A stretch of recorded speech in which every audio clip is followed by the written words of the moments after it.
Hey, it's Quentin from OnlyBands, and you're listening to OnlyBands Episode 6, Return of the Jedi. It's been a while between drinks once again, but it's good to be back. This one was recorded a bit ago, so some of the things that we talk about in hindsight are tragically funny. Spoiler alert, Bar Violent Soho have gone on hiatus since we recorded this, and Snape kills Dumbledore at the end of Harry Potter and the Half-Blood Prince. This time around, we have Simon Ridley, drummer from Australian rock royalty Deathrays, as well as member of local legends Velociraptor and Total Pace. We also have his good mate Jai, who fronts Brizzy indie punk upstarts Haters. On this episode, our guests talk about touring with the Wiggles, go-to hangover cures, accidentally having to play with the world's most objectionable band, doing the truffle shuffle in Amsterdam, and embarrassing yourself in front of Frehnzal Rhomb by playing the wrong song. We also pit Simon and Jai against each other in our totally original game of categories, as well as testing the limits of their beer consumption, courtesy of Jed and his ever-expanding beer belly. Let's get into it.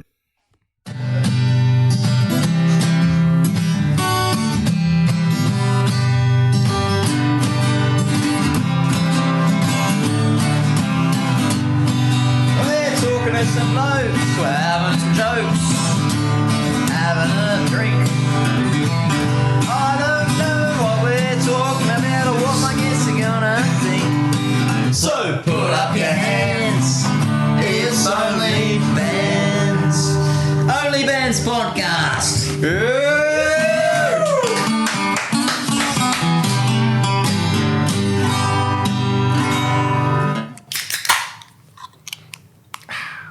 Alright, so as you heard in the intro on the podcast today, or rather tonight because we record these, under cover of darkness, we have Simon from DC Deathrays and also Velociraptor. We have Jai from local Brisbane upstarts Haters.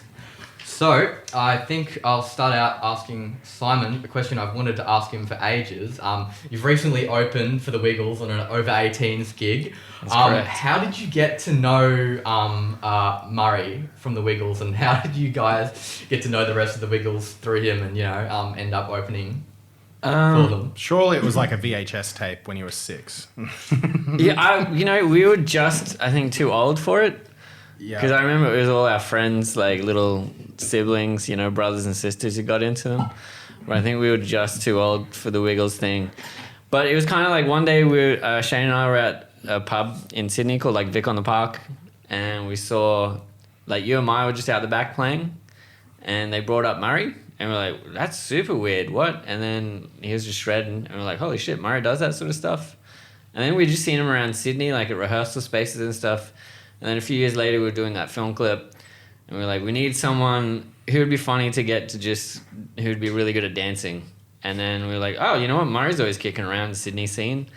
And our director at the time, this dude, Gus, was like, oh, I can get him. And then we were like, fuck, awesome. And that was it. And then we just Then he met just him on fucking got scene. some potatoes, eh? Yeah, we met him on like at that video shoot, and it was just super nice. So- and then we hung out since a bunch, and we've just been friends since. And like we get him whenever we're in town, we'll get him to jump on stage or vice versa or something like that. And yeah, it's just been really fun to hang out with him since. That's really cool. So, like, whose idea was it to do the hot potato joke in the video clip for, like, people?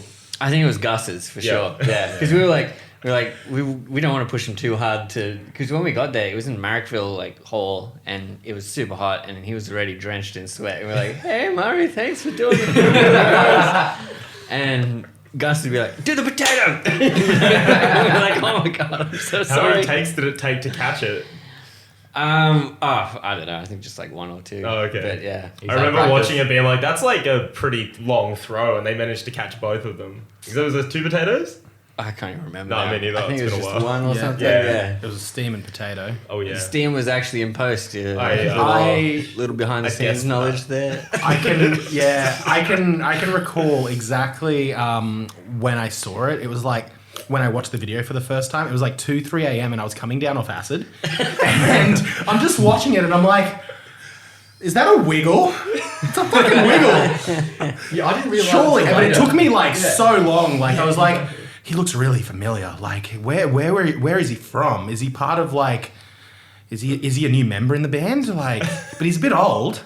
And like, and then the red starts coming out, and I'm like, red, and then the potato. I'm like, oh, it's a wiggle. Why is there a wiggle in this video? Like, Yeah. that was. I think that was after a gig. That was a good gig. That might have been actually somewhere around the Waco tour.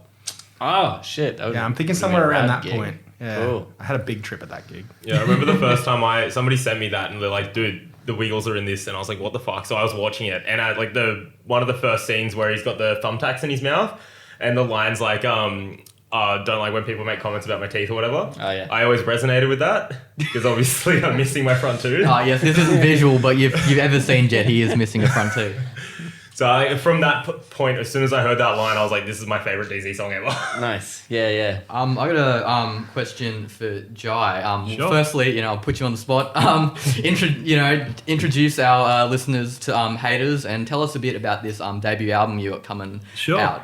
So Haters are a three-piece garage punk kind of indie band. We're all pretty much most of us are based in Brizzy. We went to Canada a month or so ago, recorded our first record with one of our idols and now one of our best mates, Scott from the band Cancer Bats. It was sick. And so lived with each other there and then did a little tour, and it was pretty cool. Then we're probably going to bring the record out next year sometime. So that's us. That's all about us. Sick. So how did you, all meet each other? Yeah, so Jimmy and I are strange. We're cousins in a way. It's not too hard to explain, but his auntie married my uncle, and then they split up at some point.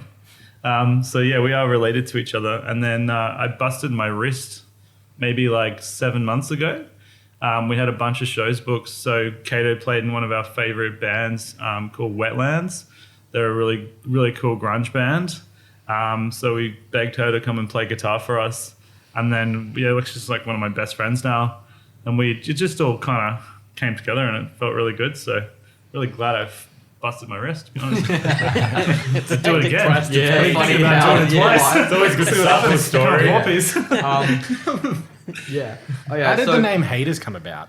Haters is actually meant to be more about creating a community where all the hate is outside of it. So everyone that's in it, it's like a place where everyone can just be themselves and, just create a good, positive space, Yep, that's what we want. Yeah. Yeah. So, Simon, I know you do have the rescheduled shows for the Positive Rising Part 2 tour coming up in about a week or two. Yeah. But so far, what's been the highlight of the tour? How's it been to, get out, playing shows again after all this COVID business?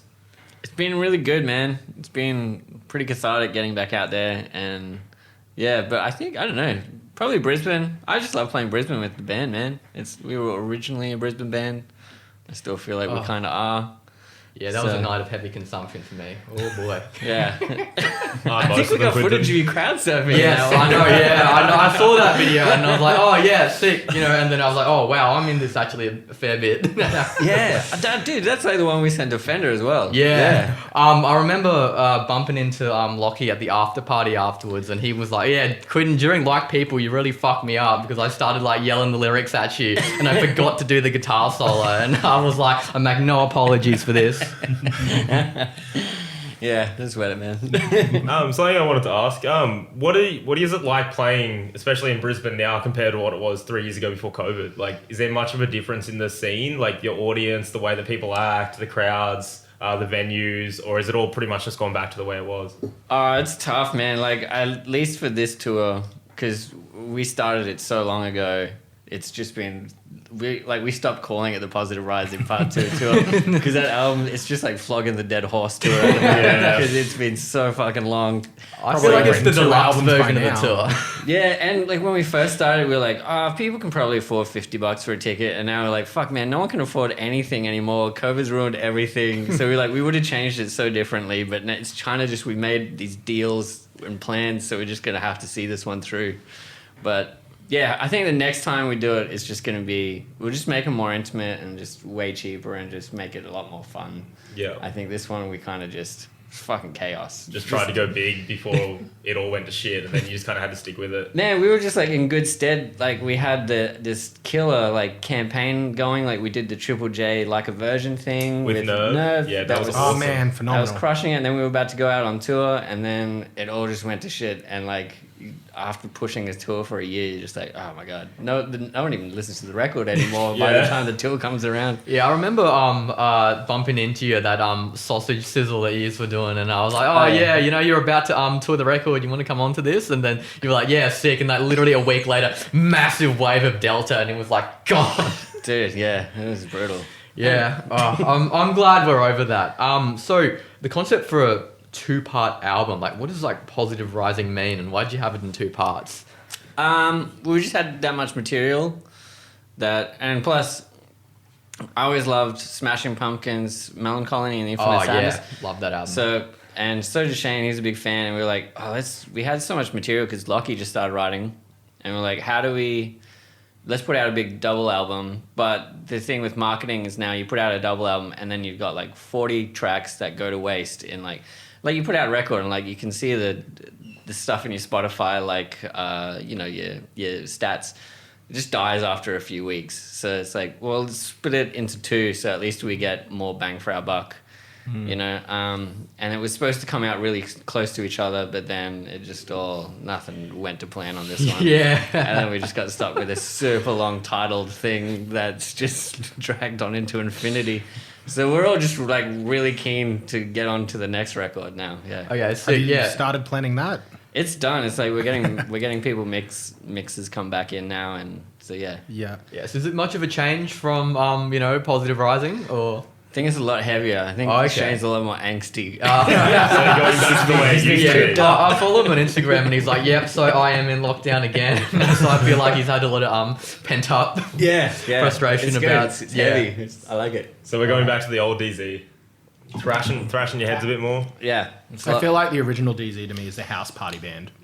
It's less synth. It's just more like rock, this one. And we got this dude, Nath Sheehy, to do, who recorded it with Shane, and he just is a drumming demon. Like every time I'd send down, like, because we were all separated because they live in Sydney and I live in Brisbane, and so like I'd send me some tracks and I'd be like, all right, cool, and I'd record the drums and send it down to them, and I'd come back and it'd be like so much hot. It'd be like, yeah, cool, I really liked what he did. I threw in all these extra tom bits too on top, and I was like, holy fuck, how am I gonna play this? And then when I went down there to re-record all the parts, it was such a fucking workout, but it sounds awesome. And yeah, that guy just knows drums and everything. So it's really cool. Would you ever play a house party gig ever again? Yeah, I'd love to, man. All right, your birthday. It's a couple months away. Let's figure this out. Our only rule now is just like we don't supply the gear because it always gets trashed. Yeah, you have to fly All right, yeah. All right, we'll buy you some, you know, like pawn shop fenders. That's right, we need something at home anyway.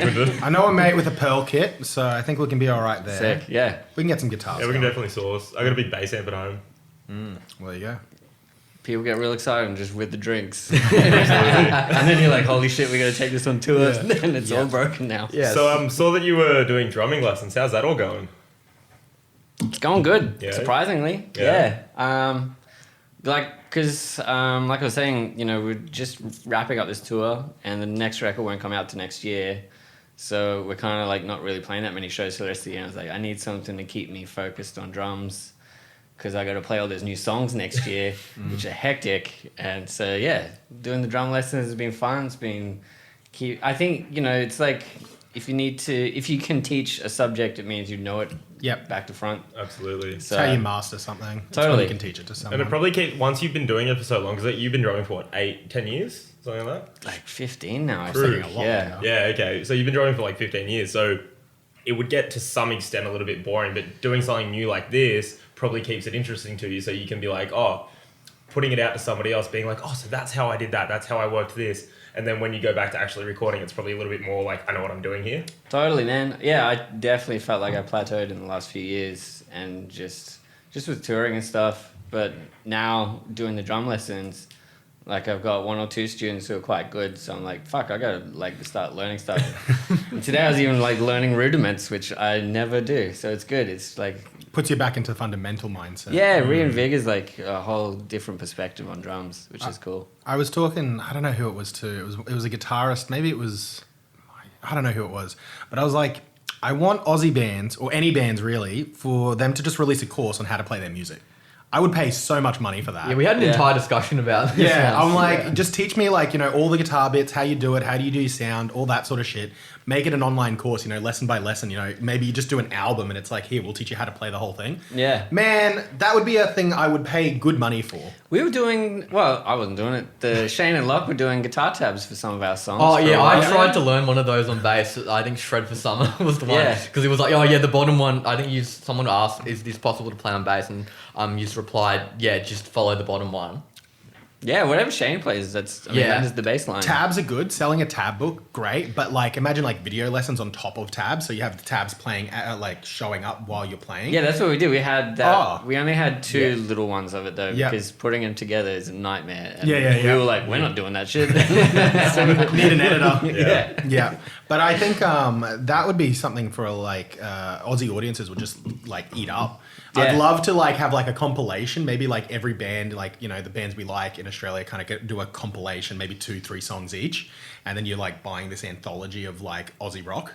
I would pay $500 for that, no problem. I think if you found a good editor to do it, like I'm pretty sure most musicians wouldn't care. Like, I'd be so into it. but Yeah. no one wants to sit around and write out the tabs and Yeah. edit it You just in front it time, through right? OnlyBands. Yeah. I don't know. It's Do we like make real this the time. only Yeah, bands totally. course?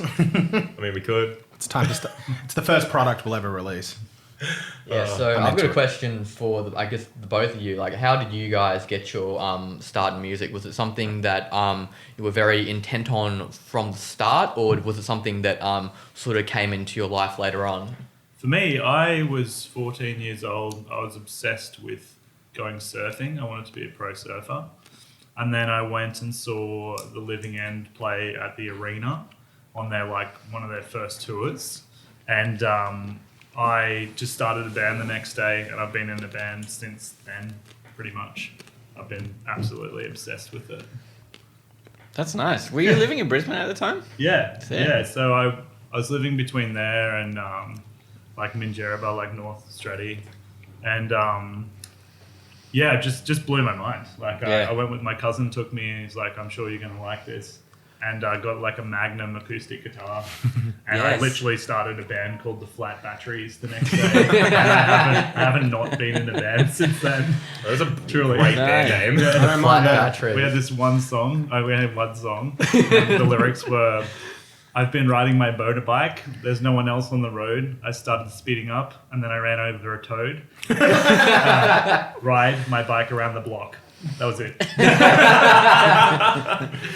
It was it. I love it. Yeah. Is it on Spotify? I wish. Not should. yet. It's barely on Can CD. No. Have you got a CD? There wouldn't be a CD of that. It's probably on a tape. We actually used to play at this venue called the Indie Temple on a Wednesday night at 2 a.m. every single week for like until I was in grade 10 or 11 or something. So we were children. But it was go to school the It was next day? excellent. Yeah. Go to school the next day. That's The rock and roll That's stuff. punk rock. Yeah. That is Yeah. punk rock. Yeah, so Really. what about you, Simon? Also, what's your earliest memory of meeting Shane? Shane and I actually did like SES cadets things together in year 8, and we both weren't super keen on it. And then years later, we met in like maybe year 10 or so, going around to like either house parties and stuff up in Bundy. I'm pretty sure Shane really got into like because he went and tried to see a Living End gig when he was underage, Oh, there you go. Yeah. and they really got him onto it as well. Oh, that's cool.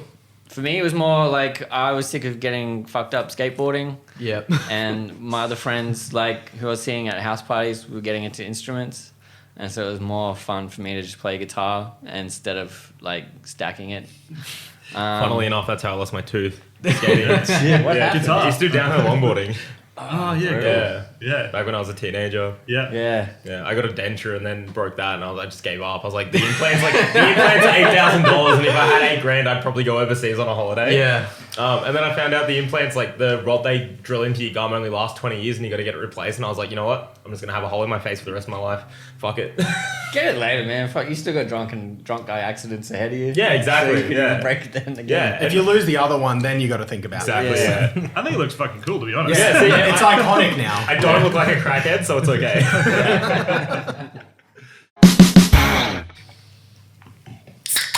All All right, so we're going to get into a bit of a beer tasting. So big thanks to Newstead Brewery for giving us a couple of cans to try out tonight. So we're going to start off with the Quarter Time Session IPA. You boys big beer drinkers? I do drink some beers. Yeah, I drink some beers. I'm not very knowledgeable. I wasn't, but now I am because I'm about to be. Yeah. What are your favourite beers? Like, what's your go-to carton? What's my go-to carton? I actually have been enjoying Filter. Oh yeah, Yeah. Filter's great. Yeah, that's good. Yeah. I've heard of that. It's a Pilsner or a lager or something, isn't it? It was What's the blue one they do? The blue Yeah. one is a pill. Is it a Pilsner? I think it's Pilsner. Yeah, it's Yeah. great. Yeah. It's really good to drink. Yeah. They do like maybe 2 or 3, but the blue one I think is the Pilsner, and that's Nice. That made me sound knowledgeable. How about you, Simon? What's your go-to carton? Young Henry's did one. Oh, they stopped doing it, which is annoying because it was so good.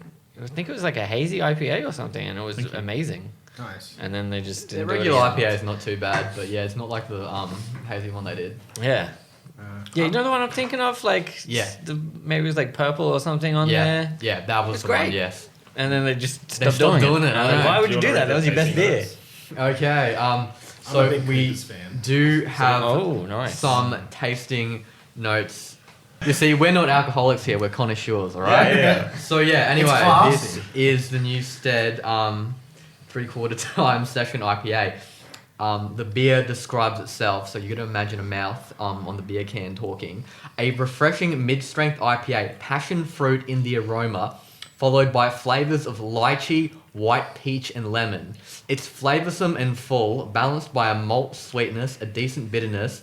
You'd almost be forgiven for thinking it's a real beer with quotes around the real beer part. So apparently it smells like passion fruit, guava, and white peach, and it tastes like citrus, restrained, and bitterness. I reckon it tastes good, but I only taste beer. But I mean, I'm definitely getting like the fruity feels and like the malts. You can definitely taste the malts over the hops. I'd agree.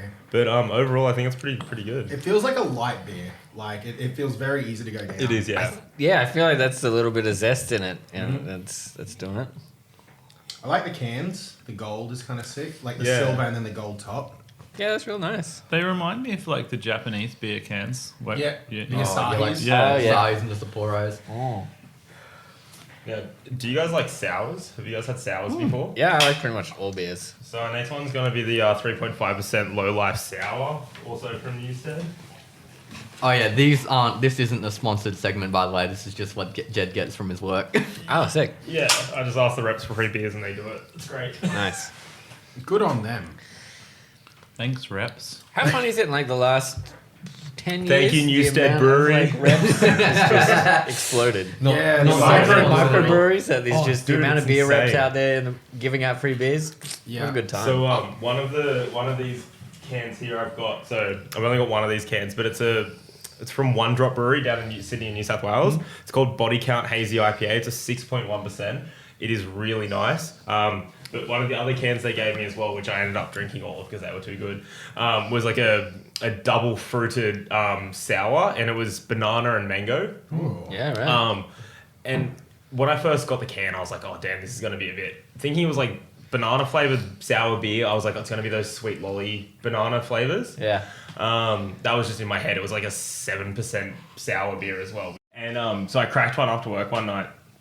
And I kid you not, it is like going to Boost Juice and getting a freshly made mango and banana smoothie and chucking half a shot of vodka in there. That's what it fucking tasted like, and it Oh, was wow. a beer.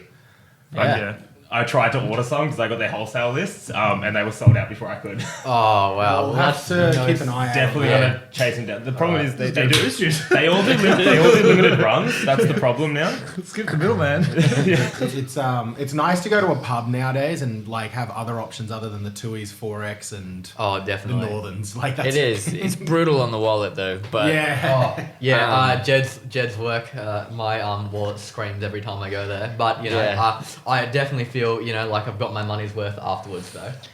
if my other band, Total Pace, we go to this jam room in Bowen Hills, and there's like a little bottle near it, and they just do so many different like craft beers, and like before we go do a jam, like we'll all go there, And it's crazy, like all the labels and everything just looks like it's so built for our generation. Like it's all just looks like the brightest colors and all the artwork on them is awesome. And we all just like try to pick out a couple of random ones. That's how the pokies get you addicted with all the flashing colors. It is, right? and They're doing the same thing. it works so well because Yeah. we're all just like, holy shit, this is great, and you just Ken try all artwork's those amazing. ones.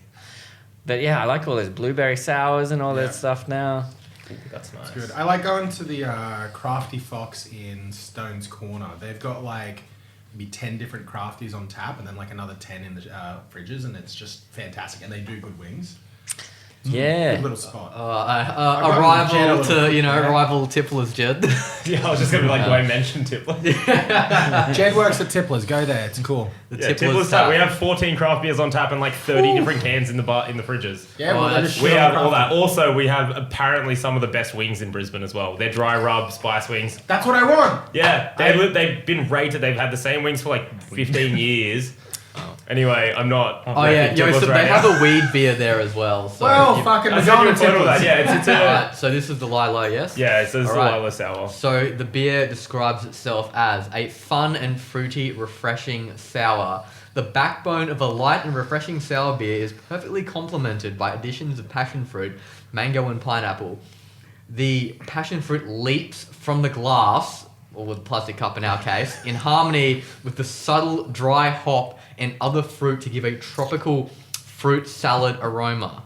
The tangy pineapple meshes with the acidity of the beer, and the addition of mango gives body and a delightful drinkability. Fruit salad. Apparently it smells like passion fruit, pineapple, and lemon sherbet, and it tastes refreshing, Kinda does. tart, and fruity.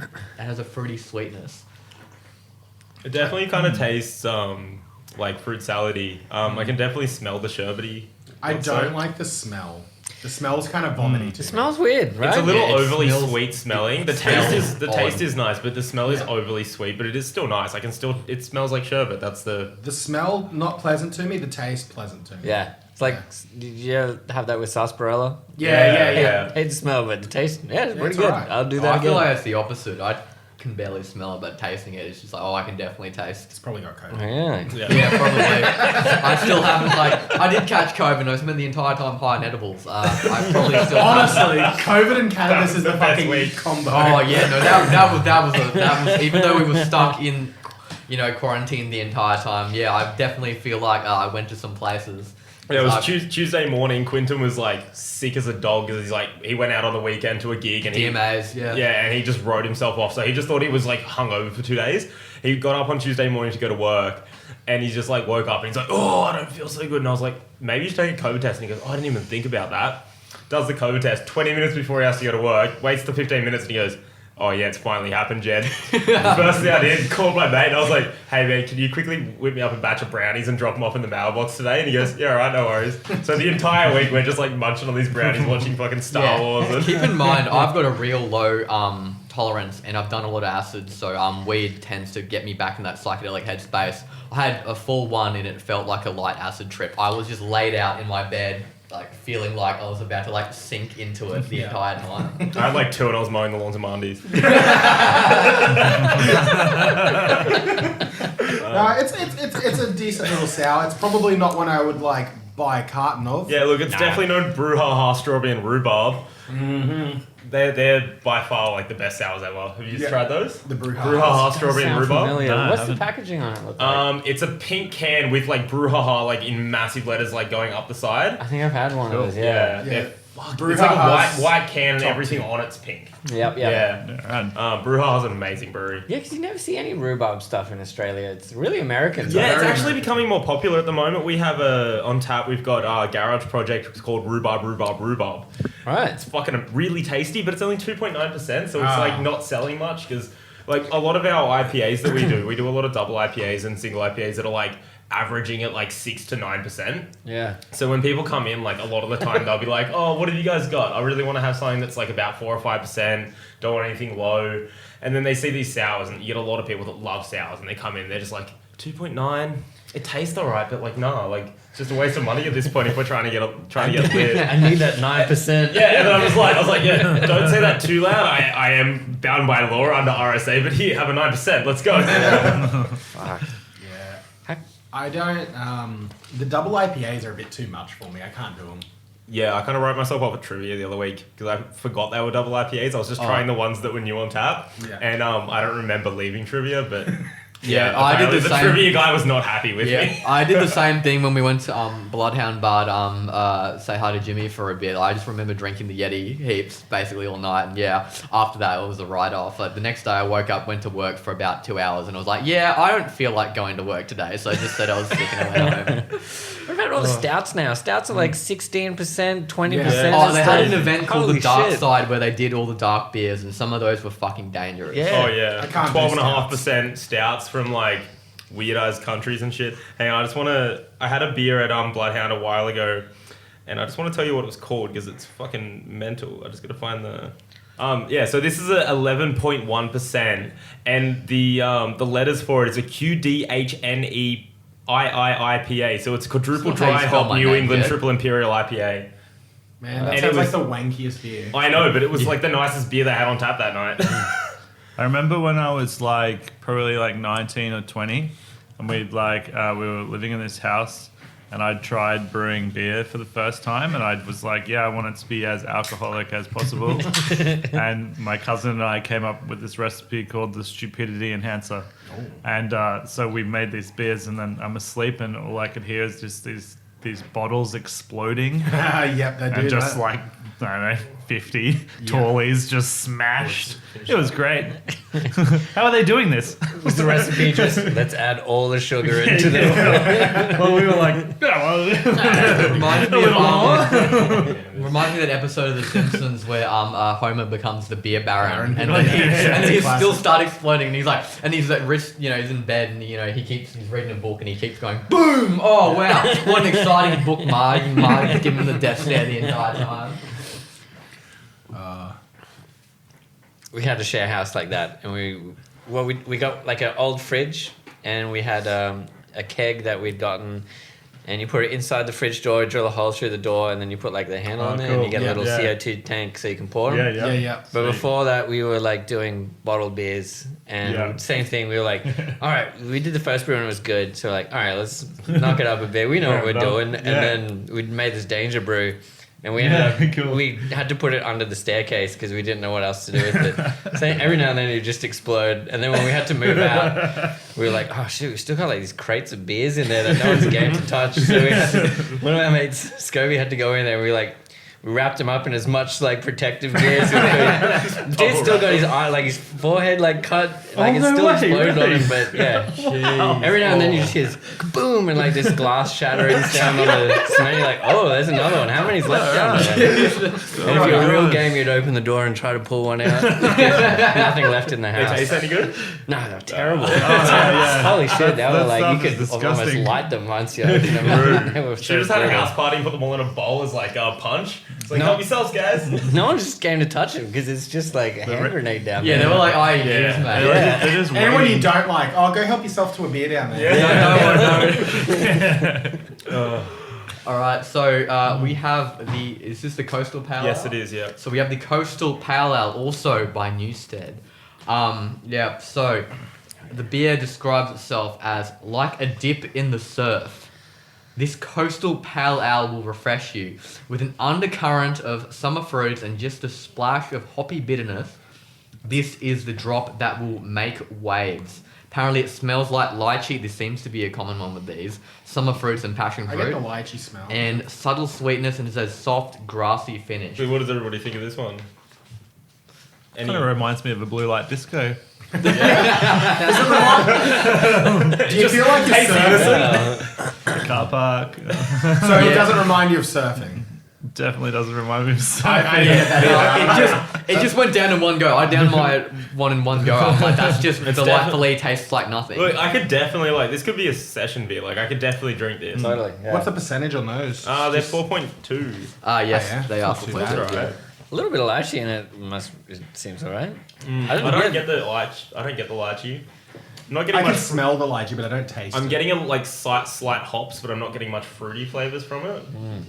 Oh yeah, Simon, when are we getting more DZ Deathrays beer? I got to drink a fair bit of the last keg of it at the Crowbar back when it still existed, and Rest in I peace. have absolutely no memory of getting home. Yeah, dude, the first one was real hectic. I remember drinking some of the first batch they sent out and getting blind on that stuff. Second one, they refined it. It was a lot nicer, less alcoholic.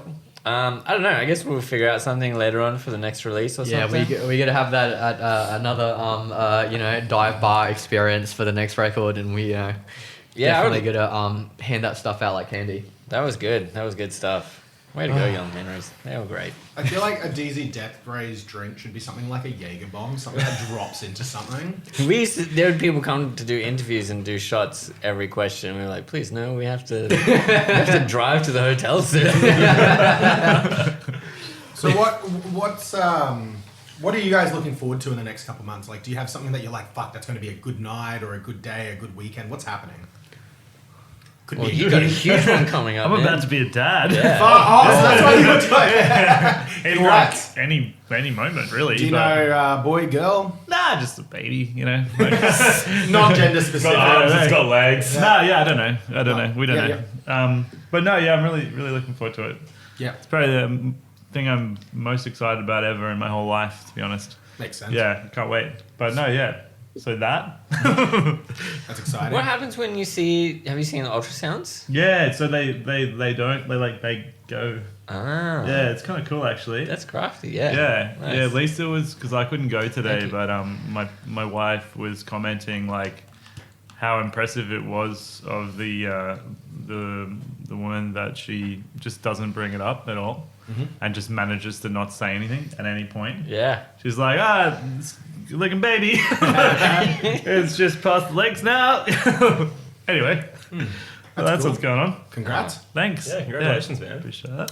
Couple of weeks. It's so I know. exciting. You got some Yeah. names, like ideas going around, like Yeah, boy I'm not and gonna girl? bloody tell you that. Names are like, like people have so many opinions. It's like north side, south side. Like there's like so many opinions about things. It's like, no, you would never tell someone. Yeah, the people names would be you're like, gonna oh, give him. if you Yeah. make your kid this, he's Such gonna be a opinions. dick. Yeah. Someone will give you that, and you're like, oh, People fuck, just- I can't call him that now. No. People are just assholes. Totally. Yeah, and people get apparently like they get real angry when other people steal their names. Oh yeah, it's a whole thing. It's funny because they always seem to come around in waves, all the names as well. Yeah, that's a big one. Like the Game of Thrones names. so fun. That was who's the main chick from Game of Thrones? Khaleesi. Khaleesi, Yeah. Yeah, she was like the #1 named kid for like I think 2018 or something. Really? Like. Wow. And then she ends up Oh, that's turning cool. evil in the show, and everyone's like, fuck. Yeah. So, tasting notes. What about Simon? Hold on. Oh fuck! I got What are you hyped for? got a couple of shows. That's about it. There's not much going on. I quite like that. Actually, I'm quite excited for not doing a whole lot. To be Yeah, it's nice to have a bit of peace. I'm quite a hermit. Yeah. All right, so we have this is 2 to the Valley, Jed. Yes. All right, so it's an IPA. It's a 6.4, so we're starting to get up there. This American style IPA, Americans, is the sucker punch that feels like a pat on the back, using Australian hops to deliver the knockout blow. So this is going to just kick the shit out of you, apparently. Well malted, well hopped, well tasty. Citrus and tropical flavors are the hero here, with the savory maltiness to back up the bold bitterness. It smells like tropical pine and citrus. It tastes resinous, balanced sweetness, What does and resinous biscuits. smell like? Like I guess like maple syrup, I guess. I mean, look, this is definitely my favorite of the That's- three that we've had so far. I'd agree. It's definitely well balanced with like the right amount of hops and malt as well. It actually has some pretty nice aromas to it as well. And the flavor's actually like a proper, it's like it's hitting the spot, where the other ones were kind of like just a little bit off. They were just kind of like not quite enough flavor to really hit the spot. This is definitely... The flavor's there. The first sip I had kind of like punched me in the face. Yeah. Like, Yeah, just like the the American. after the others for sure. yeah. Americans just punch you in the face, eh? Yeah. Well, it's an Australian American Maybe they inspired shoot you in pale the ale. face. Too soon. Yeah. IPA. Actually, it's not too soon. They do that all the time. All Yeah. the Oh, time. yeah, Like, no. so- Time for that I don't know one. what they're doing over there. It's just not the right thing. Too much freedom. All right, so this last one is quite clever, the actually. Newstead Out and About Pale Ale, but I'll I'm just wait. thinking. I've got a new song title for you. Too Much Freedom. It'd be a banger. It sounds pretty good. I feel like it'd be Too much hard to freedom. market it in the US. We're marketing in Australia. Oh, yeah. Too much freedom. Would you say your biggest market is in the US over Australia for DC? It is like on streaming platforms, but the problem is it's so fucking huge. Like, you know, it's so Population's spread what? out that Yeah, you can't. well, I mean, you can't do so- any good stuff. I mean, to draw on that as well. I mean, we've got 4 episodes of OnlyBands out. Our marketing techniques have been maybe me and Quinton sharing it around on Instagrams, and we're getting about 100 to 150 listens per episode, and 40% of our audience is in the US.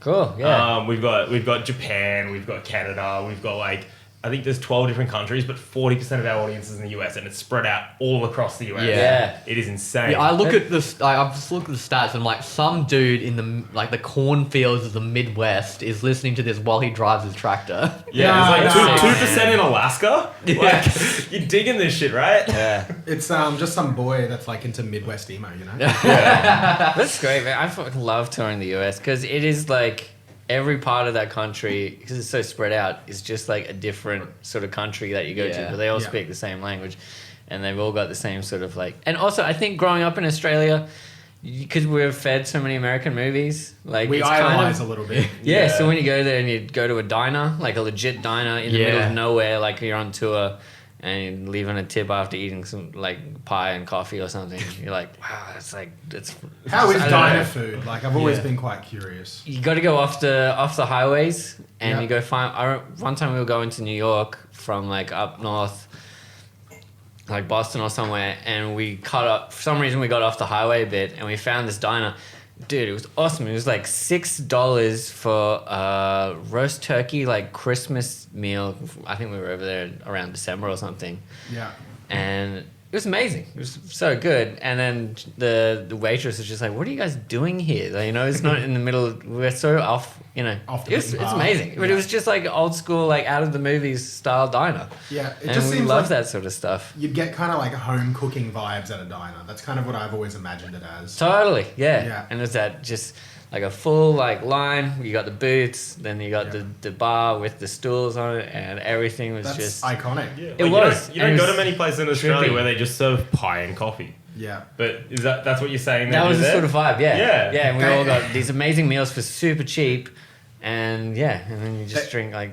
They've got diners. We've Yeah. got snack bars. We got hot boxes, man, Yeah, at the hot BP's, box, yeah. whatever.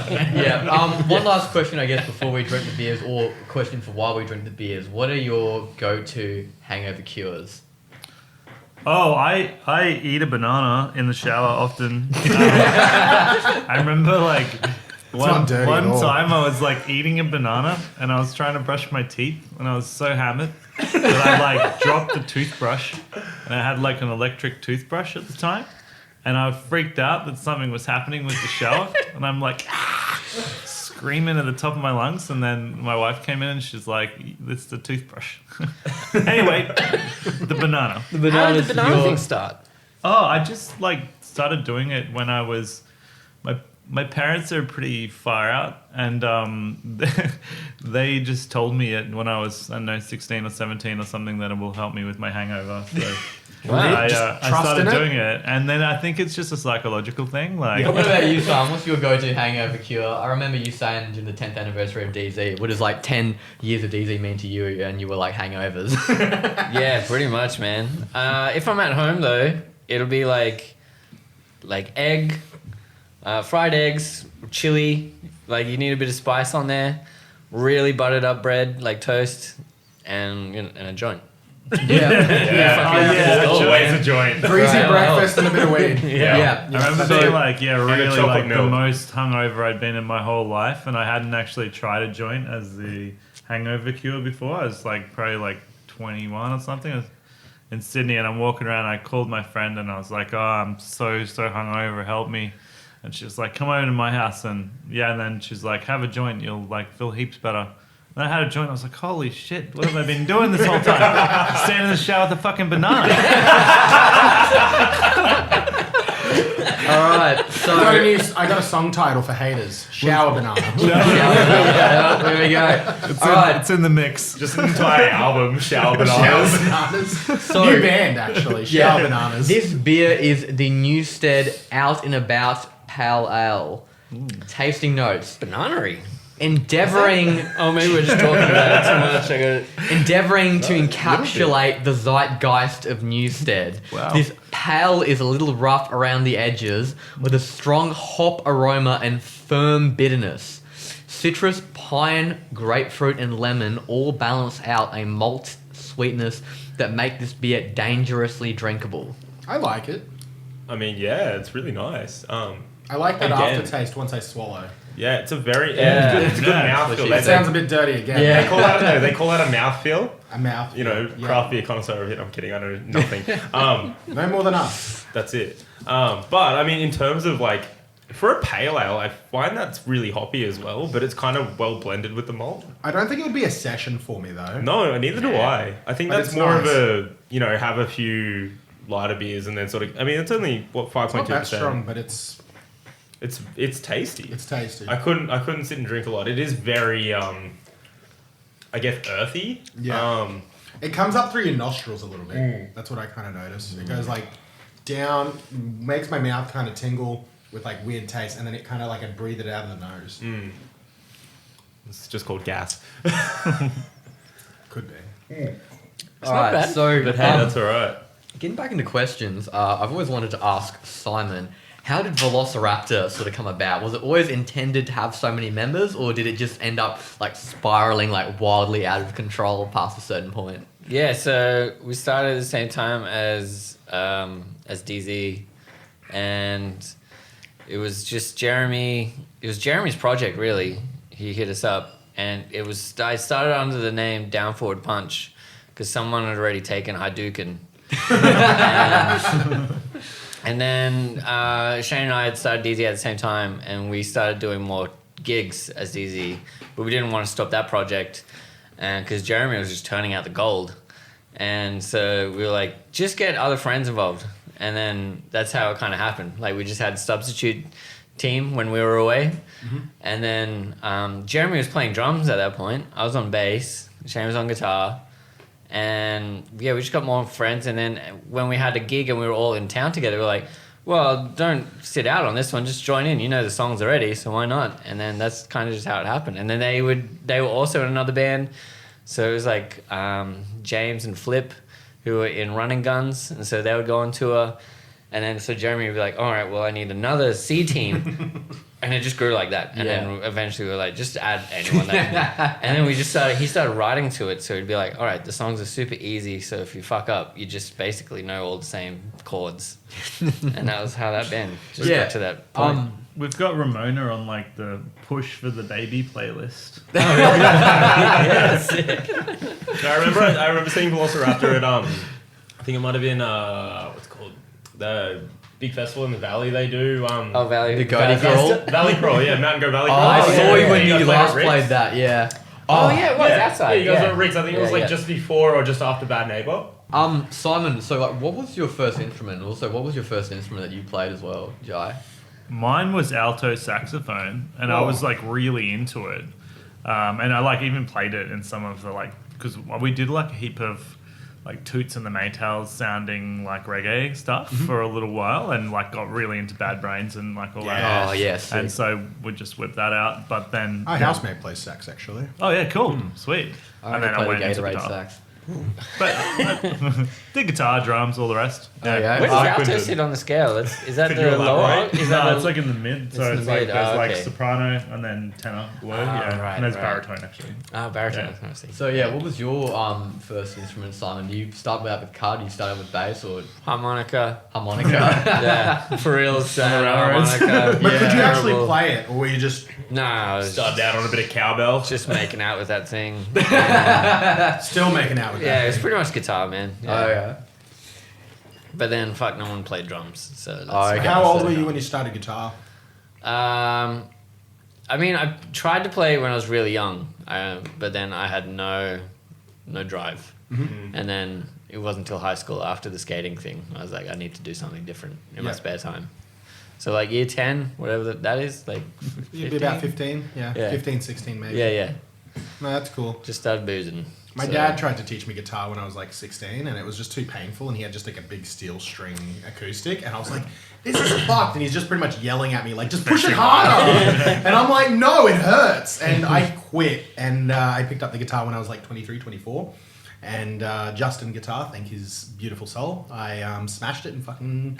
I'm not great, but I can now play along to a lot of my favorite songs, so I'm pretty happy with that. I started on my acoustic was also steel, and the action was fucking like high. 5 miles Yeah. off the fretboard. But yeah, I think I endured like 2 weeks of pain, but then Yeah. the calluses grew so Yeah, quick. Yeah. That was the only benefit of it, and it's still terrible to play. Actually, I ended up filing it down because I don't know why it took me so long to realize you could just do that. Yeah. But No, I when I started, I used to get a credit card, and while I was at work, I'd dig it into my fingers, like trying to just build up those calluses more and more. oh wow, yeah. I became like just hyper focused. It's like, yeah, I'm gonna fucking learn guitar. I'm gonna learn guitar, and I did literally nothing else for like 3 months.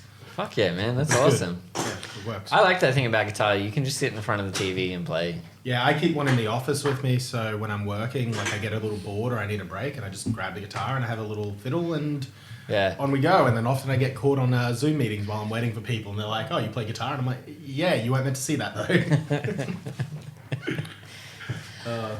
I was finding out as well, like, because I kind of dip in and out of it, that I just have my calluses come and go. Yeah, Which sucks when they start peeling and you're Yeah. like, no, No, and then I gotta go lost through it. all that shit again. All right, so this last one is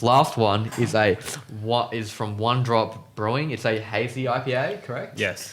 Yes. So It's called Body Count. Called Body Count. It's a good fucking band with fucking Yeah. iced tea. Yeah. Oh yeah, shit, Yeah. that is his band. So shout fucking out to One Drop ridiculous. as well. Thank you Yeah. very much for the beers. Okay, They did an so album recently. Didn't Yeah, they did. And It was I don't think very it made it okay, very well. Yeah. but it's iced tea. You're just like, fuck yeah, bro. Like, go. I Yeah. saw him once in New York. We were walking down the street, and there was this white, like, I think it was like, it wasn't a limo. It was just like this white Mustang. That's what it was. And my wife and I were walking by, and some dude walks up to the window that was pulled down, and he goes, "What the fuck? No way!" And he turned around, and there's like some people of his friends sitting on set. He's like, "That's iced tea in the car," and we were just like, "Wow, this is New York. This is crazy." Who is the most famous person you've met? Probably Jack Black. When we Fuck, did- that's What? sick. yeah. Jack Black inspired me to become a high school teacher. I lasted all of 8 months. Well, you got 8 months into it. It That's was pretty fucking good. well worth it. Yeah, so Body Count describes itself as a hazy IPA with a big focus on top popping hop character, a layered approach of using the freshest hops, a pressure ferment of our in-house hazy yeast.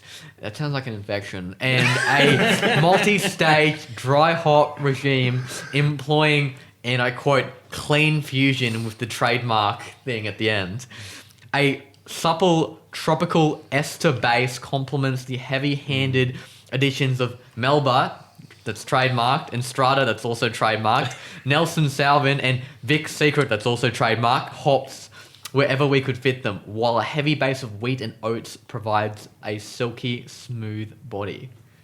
That's So those Quinton, trademarks really. were all like actual, just like like hops that you can buy that are trademarked. So it's just using other people's hops, and that's why they're trademarked. Okay, right. The But silky body was Quinton, though, yeah? yeah, Yeah, cool. Quinton does have a silky body. Obviously. Silky smooth body. Exactly. So yeah, I mean, this is definitely the fruitiest beer that we've had tonight. I don't love it. Really? Shit ton I of mean, look, flavour in there. it's a lot stronger than the rest. It's definitely higher on the hop side. It's 2.1 in the can, but it is Yeah. a big can. It's a It's a 440 mil. 6.1%. 6.1. 6.1%, yeah. Very good. These are the guys that do that, the double fruited mango and banana, the one I was telling you about before. Oh, right, nice. So this was one of the other ones that I managed to get. I don't know Unfortunately, if I love it. I think it's definitely up there with the ones we've had tonight. It's definitely a one beer quota sort of Yeah, thing with that's- this. that's it. Yeah. The But- one we had before this, fucking mint, and the one before that, also good. But this one, maybe I've just had too many of others. If I had this first, maybe I'd love it. Maybe. There's a lot going on in that. Yeah. Yeah.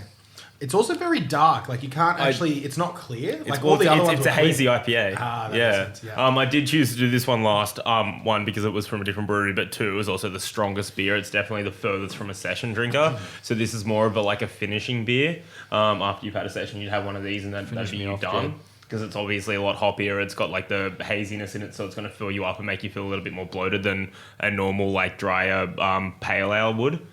Man, we're learning things. Yeah. Yes, we're learning a lot about beer. We might as well start just a fucking beer We're a documentary. beer cast now. Beer cast now. So I got one more question for both of you before we jump into the game of categories. Did either of you have a plan B or almost a different life path in mind before you guys, I guess, became so intent on music? Me, I think I was 18 or 19 when I did my first ever tour, maybe even 17, can't remember. But I just remember at that point choosing to do nothing else really. I have a job, I don't really like it. What do you do? I'm a carpenter of sorts, but I mostly do maintenance kind of stuff. But I really struggle to hold down a job if I'm honest, because it's so boring. Oh yeah, dead set. And anytime something music comes up, I just pretty much quit it and go and do that. I have no plans at any point in my life to do anything other than music. Well, you said before you wanted to be a pro surfer before you got into music. Was that kind of your plan originally, and then you went more towards music? Yeah, I was really young. I was 12 or 13 or something. I saw the Living End when I was 14. And then that was my trajectory after that. Yeah. Where were you surfing? Because I lived over at North Stratty for a while, in Jarrabah, I was surfing over there. Yeah. Yeah, right. And then I did a lot of competitions and all of that stuff. That's amazing to be doing that many comps at that age, though. That's cool, man. Lots of kids were doing that. It was really, really popular thing to do. Damn, cool. Yeah, if you live by the Seaside beach, that must be All right. very organised. The Instead of the surf down soccer at club, you've Snapper got Rock the in surf Tweed Heads club. is pretty rough. Yeah. I've almost killed myself there a couple of times. Yeah. Yeah, those rocks are hectic. No, it's you've got to there's that part at the edge of the rock that everybody stands there and waits for the break, and then you've got to try and get out there before the next wave and swim behind the break. I went out there on a 9-foot longboard and did not make it through the break. Yeah. I just got dunked, washed into the rocks, trying to swim the fuck away from it. I was like, I'm just gonna die, or I'm gonna keep swimming, or I'm gonna die. Just keep swimming, or I'm gonna die. And then just eventually made it to the shore, and I was like, I'm gonna do that again. Fucked up again, ran out of breath, and I was like, nah, I'm done. Went home. I haven't surfed in 2 years. That's hectic. Is that when you're like, you know what, longboard surfing's not for me, but longboard skateboarding? I think I got to roll in this. Yeah, look, I'm still too confident on a longboard than I should be. But I feel like I should wear a mouth guard if I ever do it again. Yeah. So what about you, Simon? Did you ever have a plan B or a different sort of path in life in mind? And was there a moment where music sort of grabbed you, or were you always very into music? I went down to Brisbane I was doing Bachelor of Science. I was thinking about doing my GAMSATs and getting into medicine. Thank God I didn't. And thank Dr. God, Simon. Yeah, Simon says. I would have killed so many patients. So I'm really glad that didn't fulfill. I was the same. I did science and law, and I was in a lot of people in the science course, I was doing biomedical science, did their GAMSATs to go into medicine, and then there was also law, you do your PLT and you become a practicing lawyer. I was like, I would either, be guilty of some sort of medical malpractice, or I would be disbarred almost immediately, essentially. So I was like, all right, yeah. So I ended up fucking quitting all of that. Yeah, same. I had a very similar moment. Yeah, you just realize, I feel like if you have a creative sort of outlet, there's something you're just drawn towards it more, and because the thing with being creative, I guess you don't quite have to be so just switched on all the time. Like people who do that sort of stuff, they're always just. They're just wired, they're always just thinking about it. Totally. You do something creative, you're just whatever, we just let, go with the flow. But you can't be like that when you're working a job like that. No, exactly. Yeah, I wanted to go into the field feeling helpful, but I would be more of a hindrance. Yeah, So exactly. I'm glad I did not pursue that. That would have been a very expensive mistake. Do you hold down a day job, or is music full-time for you? Well, it's been full-time for quite a while, except for COVID. I went back, because I used to do government stuff on the side. Shane and I both used to do government stuff. And then for 10 years, we managed to rock the band we weren't making, I'm obviously not driving Lamborghinis around or anything like that. But yeah, it was good. Kept me out of a job for a while. And then I went back during COVID And it was just, I realized how much I hated an office job, but I forgot how well it pays. And then, so now I'm just kind of just doing like the drum lessons thing. Yeah. And I think that's helping a lot. Like I still get a little wage from the band, but it's nothing like we used to, you know, when we were actually out touring and stuff. But I mean, most of the time we were just on tour. So that was it. We'd be on tour like half the year. And if we weren't, we would be in the studio recording or doing something. Is the plan to get back out there and just start touring again as often as you were? Next year, we just need a new album, man. It's like, you know, it's definitely, our cycle is all out of sync now. So we just have to I think we're just going to wait till we put out this next record and then we'll just put all the energy back into it. The other guys are working in other jobs at the moment, doing merch and that sort of stuff. Oh, Shane's working for Young Henry's and that sort of thing. So it's kind of just like, yeah, we just got to get back in sync. All the cycles are just fucked up right now. Yeah. Well, at least the new album sounds really exciting, and I'm pretty keen to hear that. Yeah, thanks, man. Yeah, I think it's going to be great. It's really good. In terms of writing music, one of the things I've noticed with you guys, you produce so many fucking songs. You're not King Gizzard, right? You're not putting out 5 albums a year. Yeah. But you put out a lot of music. Like, in my opinion, I feel like you put out more than, you know, the average band. Thanks. I guess that's a compliment. Yeah. Yeah, I think it is, right? Yeah. I think it's like, I think it's that's my impressive. job. That's It's our job, definitely is to impressive. put your out job, music. right? Yeah. But where does a lot of the song writing and influence come from, and inspiration? Like, you know, to me, it seems like a lot of work to put out that much music. Where's that come from you guys? And I also notice you are what I call a sound band. I think a lot of musicians around like take so much influence from some of the sounds you guys just come up with. Like, you guys are really focused on sound, but it seems like the lyrical side kind of takes a little bit of a hit, but the sound comes out like fucking phenomenal. I think that's because Shane's the main driver for the sound. Like, especially like in the last few records. Because we used to hang out and jam a lot more, but now it's like he's quite driven on that. And maybe that's why, like, I don't know, I think he's putting out some of the best lyrics he's ever done, which I find is fucking awesome. Like, Yeah. I always laugh at some of, like, how tight some of them are. But yeah, also, like, having Locke involved, it just kind of depends. Sometimes you go, like, we'll go do a writing session out somewhere, and then you come out with tons of ideas from it. Or maybe one of us is just cranking out, like, ideas, you know, that sort of thing. But it's good having Locke in the band now as well, because he plays drums and guitar. So we found after Bloody Lovely, we were starting to feel like we were just repeating ourselves. So to have someone come in that can play both instruments and bring like a new freshness to it, it was really great. Yeah, because And you have no bass player, yeah? Yeah, not yet. We were thinking about maybe getting one for touring, but, you know, Because Shane just plays through a bass destroyed amp to get those low notes, doesn't he? It's like a split chain, so it's like one runs down an octave. Okay, yep. Yeah. So did the writing process change much once Lachlan joined the band, or was it just kind of like the missing component? I changed heaps because we just had so much material coming in. Like, we just always, there was constantly like new riff ideas or new shit just coming in, you know, just new song ideas. And so I pretty much was, before then, yeah, it was more jam driven. Like, we'd get together, we'd go out somewhere and we'd just hang out and write together. And now it was Come just up with like, some ideas. I felt I was like on the back foot because these guys are just sending me all these track ideas, and I was like, holy shit, I gotta write drums to it.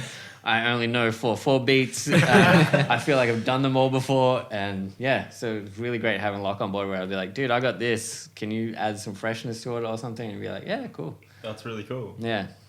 Yep. So we are going to get into probably one game for the definitely. evening. So this is so I think it was called categories. All right. So just to re-explain Name's it a work in to progress. our audience, and you know who may have not listened to the last one. So this game, there are 3 categories roughly. We have music genres, we have instruments, and we also have drugs.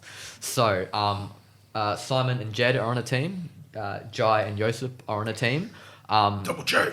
So one person will pick up a card and they will have to better state. essentially attempt to explain it to their opposite teammate without actually, you know, really Using the word on the explaining it. card. Yeah, without using the word on the card. If it's a drug, you know, you just can't use the word on the card. If it's a music genre, you're not allowed to name bands. You're not allowed to name songs. And if it's a musical instrument, you're not allowed to name people who play it, essentially. So you have to get a little bit creative. Yeah, we'll go clockwise. So Jai will start out, draw a card at random, and attempt to explain it to Joseph. So so the opposite teammate Ooh, I gets saw that one. about 5 attempts, because we've worked that as the upper limit because of Jed last time. I don't know what you're talking about. Neither. Fine. It's totally The fine. beer's like absolutely rushing to my head. I haven't drank in fucking ages. This will be interesting. Right All now it right, might be like a level playing field now. all right, Jai. So have you ever watched Wayne's World? Oh fuck, not for a long time. Take 2 of these. Little, yellow, different. Stop it, I'm getting a headache. MDMA? I like, you need these in the morning after a hangover. Panadol. I mean, it's, what's the technical name? Paracetamol. Oh, it's kind of there. What's the other one? Aspirin? What else would it be? You're at about 3 attempts here, Joseph. So you might want to say. Didn't you say anything more? I'd just like to put out I can read it from the back of the card. So Oh, you yeah. should I'm really trying cover not to look yeah. at that. Yeah. Oh, sorry. It looks like that. Oh yeah, we're accidentally playing on hard mode here because Jed forgot the original card, so all the easy ones are not here. Oh, I mean, I don't know. Maybe I think this is too hardcore for headaches. It's a prescription drug. Yeah. A Valium? I mean, I don't. Oh, it's a different class. Oh yeah, that's 4. You get one more attempt, Joseph, before you game's guys very lose this hard. round.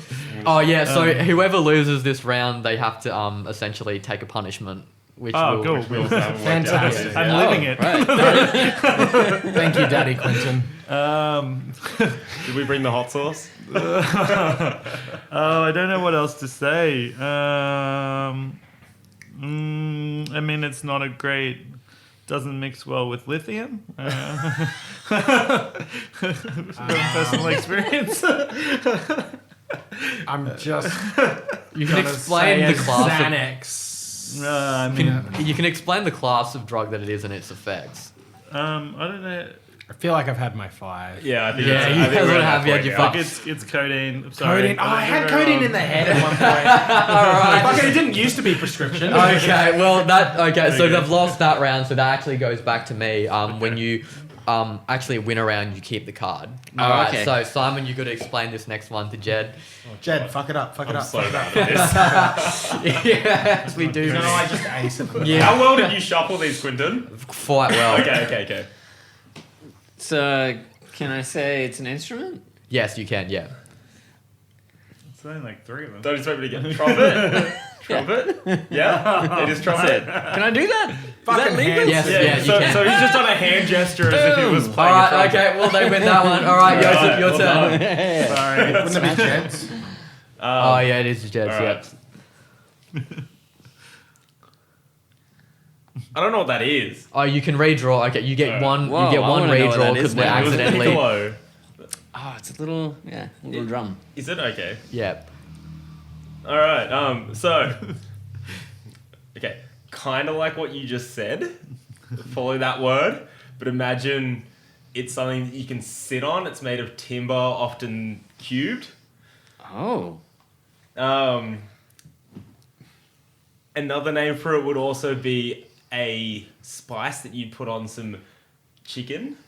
But That's not how you pronounce it, Jed. I don't remember writing this one. Take that back. Yeah. Fuck. Alright, so You can sort of mention the types of people who play it. Every time you've seen one of those. I don't listen to Who's- many reggae bands, man. I don't know. Hang on, just gonna do like an action hit. Oh, like a wood block? Close. You're getting there. But You sit on it. It's made of timber. It's rectangular in shape. Yeah, hit it. I know what You it can is. hit it. I don't It know what the makes name of it bassy is. You're a sounds. street performer, you know. I know exactly what you're talking about. I just don't know what the name of it is. What often What does the name rhyme with? there's two locks names. come? There's two names for it, but yes, What was that? I put two names for it because it's often known for another. Locks come. Locks come. Sort of. Like John Locke or... Block drum?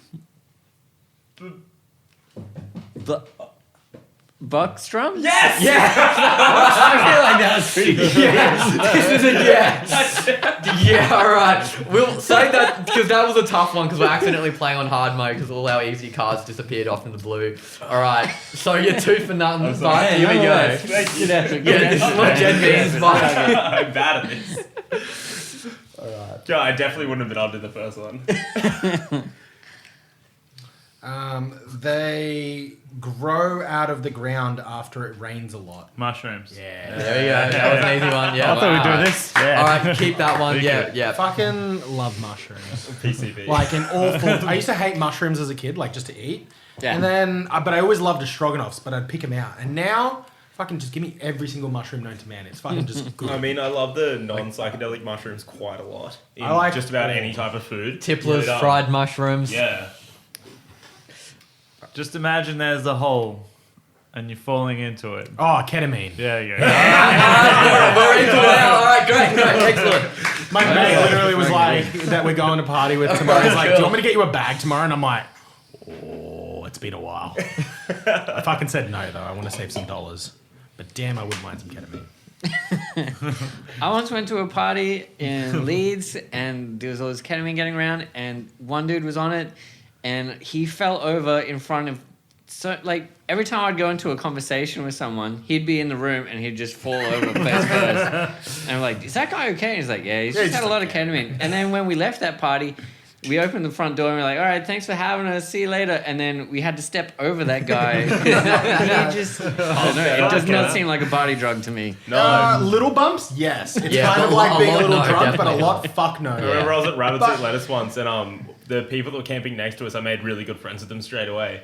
And I was like, oh, we should all go out and hit the dance floor. And they're like, oh, do you just want to do a bit of cat? And it was like, I'd done cat like once or twice before, but always only in little bumps. And they're like, yeah, just do this line. I was like, this kind of seems like a lot. Is this enough? Is this all right to go out? And they're like, yeah, you're fine. So I did a line and I got up and I was like, fuck yeah, let's go. I went around back to my camp and I was like, all right, everybody, let's go. Everybody stood up. I sat down, fell asleep. Jeez, that must have been some strong cat. I Fucking remember hell. I was having this night with one of my friends and they were like doing this balance of like cat and coke. Yeah, and yeah. they kept on the Jesus. tightrope like all Yeah. night. And then the next morning we like went to a coffee shop and I got like a double espresso and he's like, double. You gotta be fucking kidding me. Do you know how bad caffeine is for your heart? Oh my god. That was like literally the conversation. It was like, oh, All right. There's Jesus. ketamine clinics now, like in LA and shit. wow. So like they're curing, free? or not in the US, they don't have fucking healthcare. But apparently it's like to help with depression. Oh, yeah. So like like they're yeah, doing heaps really? of the depression trials. So Okay. small dose ketamine, and then I think that you do like a session with like a psychologist or someone in that sort of space, and they kind of like probe into your mind a little bit, and they're doing the ket trials, and they're doing ket trials here as well for Yeah. depression. And they're also doing mushrooms. And Oh, Yeah, yeah. I heard psilocybin's really good for that stuff. But I Yeah. thought And ketamine PTSD. gave you like Dissociative bladder cancer or Only if something you like ingest that. it. As long as it goes into your bloodstream, so you've injected or snorted, it's fine. But if it goes into your if you digest it, it goes into your stomach and your bladder, and it can fuck you up, give you like a urine tract infection. Wow. One of the guys that I was with at that festival that I was saying at, he was telling me that like a while before he did like a 5-day bender on ket. And he just snorted so much that the drip got down. He didn't pee for three or 4 days. Fuck. Ended up having to go to hospital, and they had to shove a catheter in him, and he peed for about 14 minutes straight. Oh, he said it was the most uncomfortable thing he's ever done. Oh my Wow. goodness. And he was still railing cat the I like that entire it's day. not painful. Yeah. I like that it's not painful. It's just uncomfortable. Oh no, he said it was. I feel like you'd Yeah, probably. it was painful to an extent. He said. Yeah. All right, Yeah. Simon. Try to explain your card to dear Jedley boy. The genre King Giz are in. Which one? King Giz and the Lizard. Oh yeah, shit. That's not great, is it? Psych. That's Psychedelic rock. Yeah, that's Yep, there we go. Yep. All right, Sack cool. rock. So I was like, first thought was like garage rock. Yeah, sorry. Yeah, Then I was forgot. like, It's like they do microtone. rap now. They do everything. Yeah, they do rap now as well. All right. Multi-album. What a fucking band though, hey. Yeah. Like, very happy they come out of Australia. So Yeah. good. All right, Jedley. I just sort of make sure I know what I'm talking about here. The only way I can really think of this is so brass instrument. It's a guitar. I'm pretty sure I'm doing the right instrument here, like the. Trombone? Yes. Nice. Okay, cool. All right, what's the score? What's the score between you two? What's the score between you two? We're on 3, we're on 2. They're on 3. 4. Oh, we've got done Yeah. 2 All each. right, all right, Okay, all yeah. right, all right, all right, all right. Accept it. We got We're this. just too good. I like that some are upside down. And some Are you allowed to Yeah, search? I just jumbled are... them. Okay. Fucking, I don't cheat. Yeah, I just jumbled them all up. I have like... Pick those easy ones out. When I play games, I am so deadly serious. It's kind of fucked. My partner hates playing board games and shit with me. It's like, she's like, you take this too seriously. I'm like, fucking, I don't want to lose. Yeah, he's a businessman. You can't lose the profit. Fucking not allowed. Not okay. Fuck, that's a shit word. The devil's got them on his head. Horns? Yeah.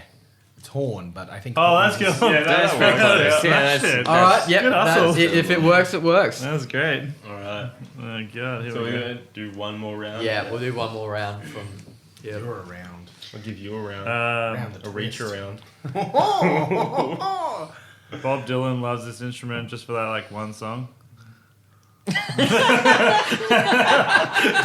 Yeah, you can explain how you play it as well. I want to see how this goes. That's You great. do better than this.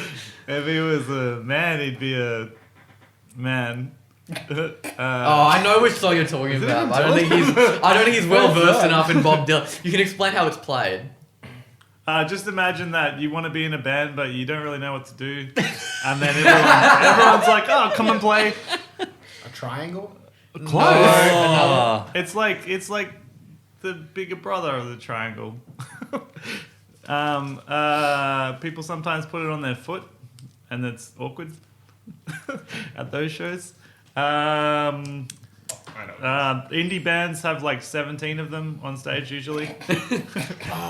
Yeah, and like A tambourine. that's it. There we go. All right, cool. Good. Fucking the Yeah, story's so that was far definitely the out upper one of them limit of to the trying it. Smash it. Alright. We can't get these wrong otherwise. Get him wrong, get him wrong, get him wrong. Oh shit. Okay. Am I allowed to make noises? Yes. Yeah. Alright. Think hip hop, rap, and just a lot of Xylophone? no, like on the hats, on the hi hat. I don't play drums. Oh yeah. Cymbals? Oh, this is gonna be tricky. Yeah. No, if it's a genre, you can say it's a genre. So. Do you like Star Wars? Yes. Oh shit, what's his name? Admiral Akbar. It's a Trap! There you go. Is that an instrument? No, that's a genre. He didn't. It's a genre. Like, As soon as it did that, yeah, because it's got the what you call rattling 808 drums. That's Yeah. how you get That that Star trap Wars sound. thing made my whole week. Yeah. This is great. All right. That's great. Oh, fuck. Okay. Classic. Oh, God. Okay. Have you seen Fear and Loathing in Las Vegas? yeah. Okay. Think the scene where he has a alligator tail, and they've got all the TVs stacked up watching the fucking election or something. Oh, acid? No, it's way stronger than acid. It's a I know. pretty sure it's a plant. Oh yeah. I might be wrong, but they drop it and they're like, oh, this is like he pulls it out from like the briefcase and he's just like, oh, you've got to have some of this. Jed, I know you're talking about adrenochrome, but that's not what's No, on the that's card. not what I'm talking about. No, but that's the scene when he asks for the drop for it. That's No, the it's the- adrenochrome scene. No, that's not it. No, they're just on that drug the entire time. Oh, okay. Oh, It's fuck. not acid. That's It is a confusing now. psychedelic. It's not acid. It's not mushrooms either. We've Yeah, already done and that it's something one. that I don't think most people would ever really want to do because it's not put out there as a good time in general. Oh, shit. It's not true though. It's fucking. Great I've time. done it before. It does come from a plant that grows in the desert.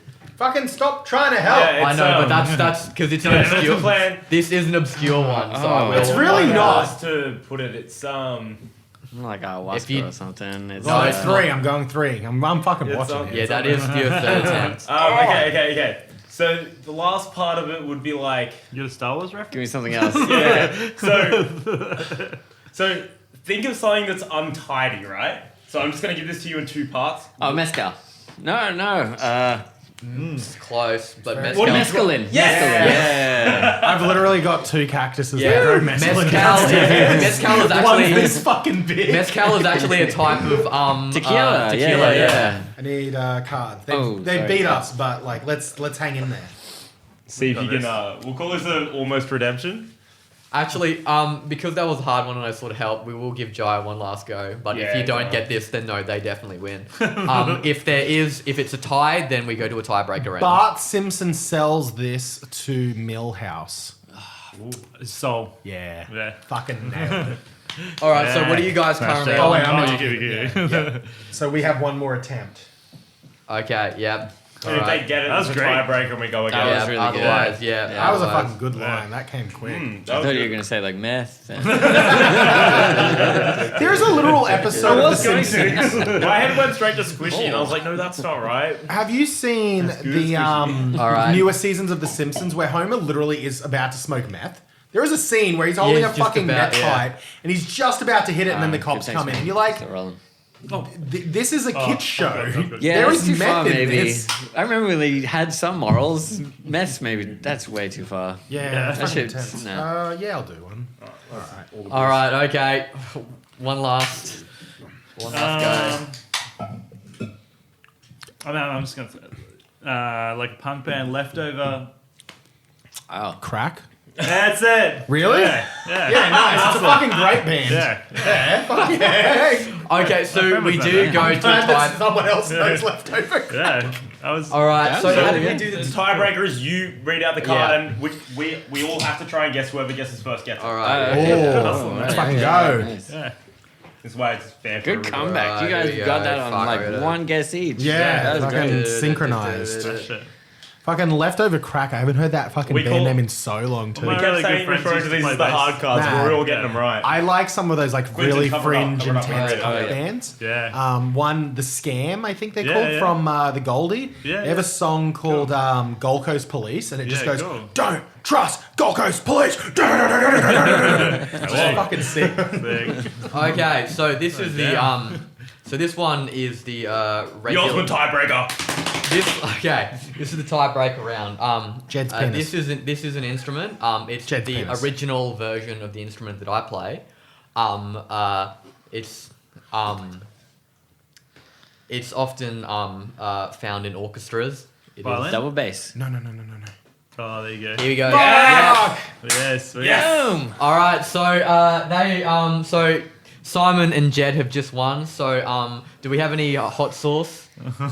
There's Oh hot no, sauce there's downstairs. not. Okay, there's hot sauce. Okay, so the punishment which we unfortunately didn't record in time last time will be both Jai and Joseph have to take a shot of hot sauce. No. Oh, you did lose. Oh, there you go.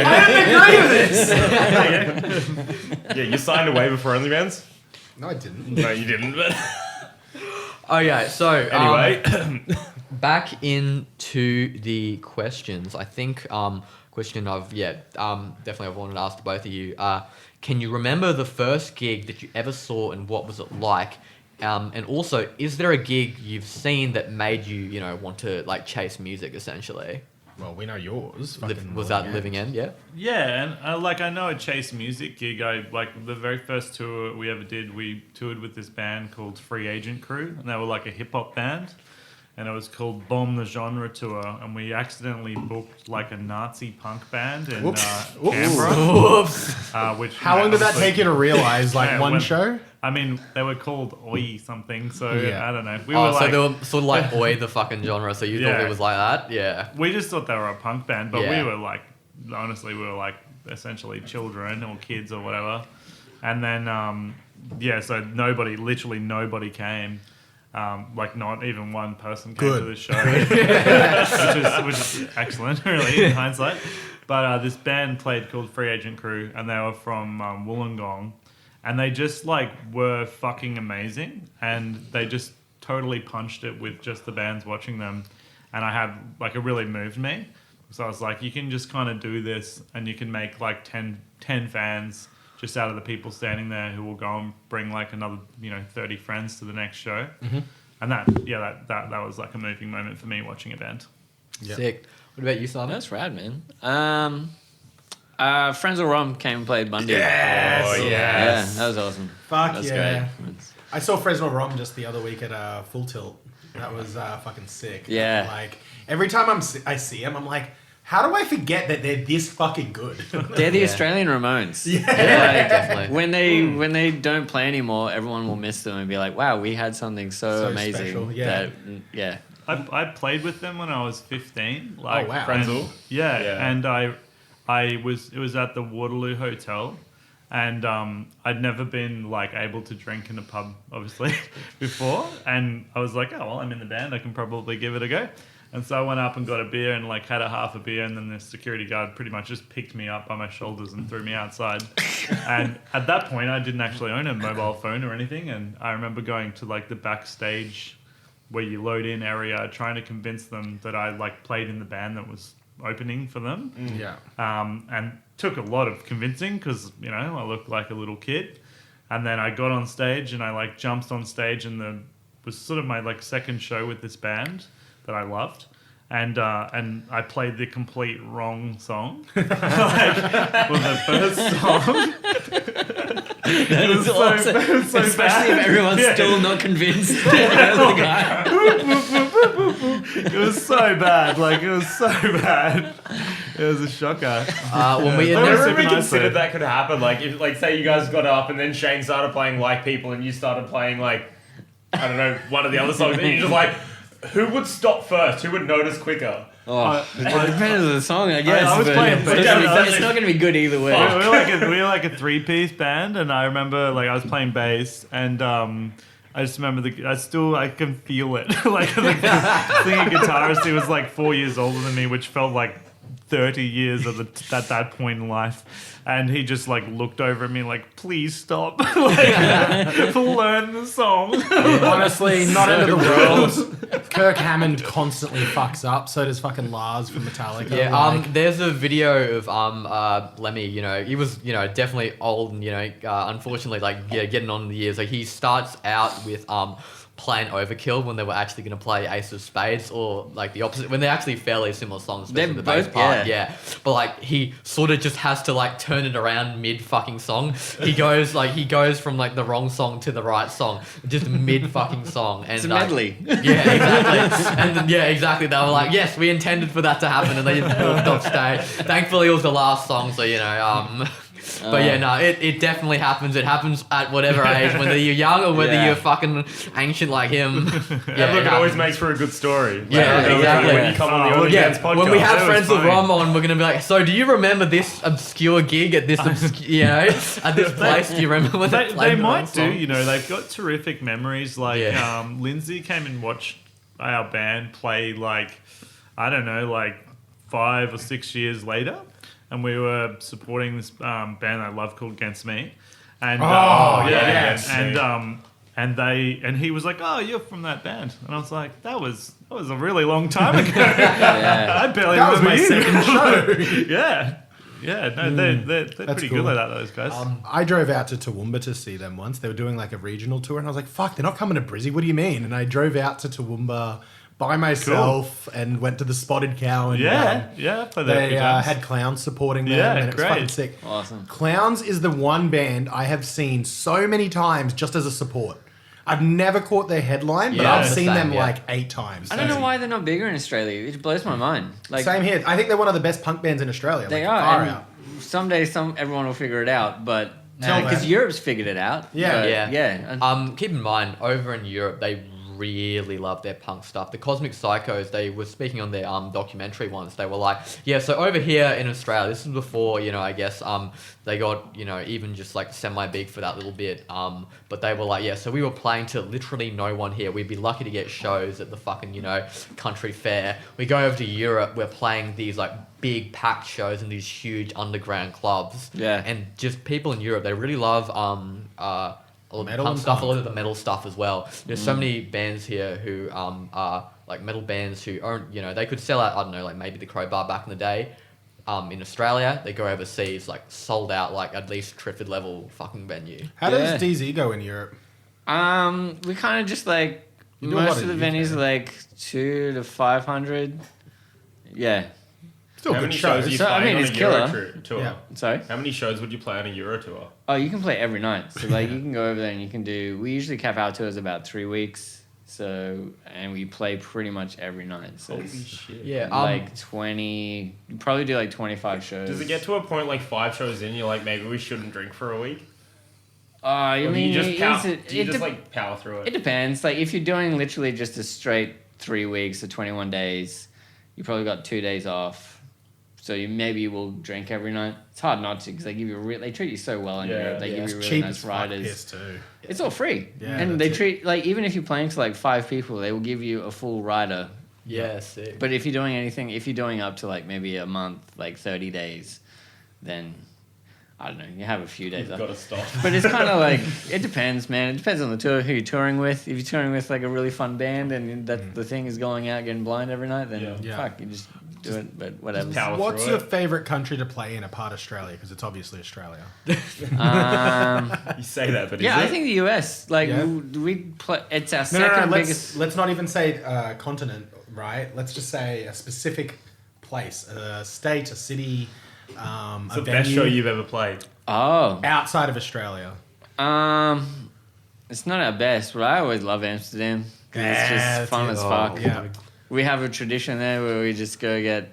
We get the truffle shuffle on, Oh, and then you do the shows, and then you go just stroll around town, and then Yeah. we always end up at this blues bar. Yep. I can't remember what it's called, but it's always open till like 5 a.m. and you show up there at like 4 a.m. and there's always a live band still going. That's That's fucking sick. sick. You know, like, this is bananas. It's Monday night. No one, there's like 20 people here, and there's a blues band that's phenomenal just playing. Did you go in summertime? We've been summertime, wintertime. We've been The every time. man. summertime's so fucked. It's like it's 11 p.m. and it's fucking daytime. Fuck, like Yeah. One time we went up and we played Norway. We played in this island way up north in Norway. And we got stuck in this boat on the way over there. And the boat broke down. And it didn't go dark at all because it was legit summertime. And Yeah. so it just felt like... And before we did it, we were like, oh, let's buy some beers. We'll get on this ferry. And we'll go there. And it'll be a really fun trip going across. And the ferry broke down. We didn't buy beers, and we were just sitting in. It felt like limbo because the sun never went down. We were on the water for like 6 or 7 hours, Will this day ever end? and it never did end. And it was we'd look at our clocks and it'd be like, it is 1 a.m. and it feels like it's 3 p.m. and we have no beers.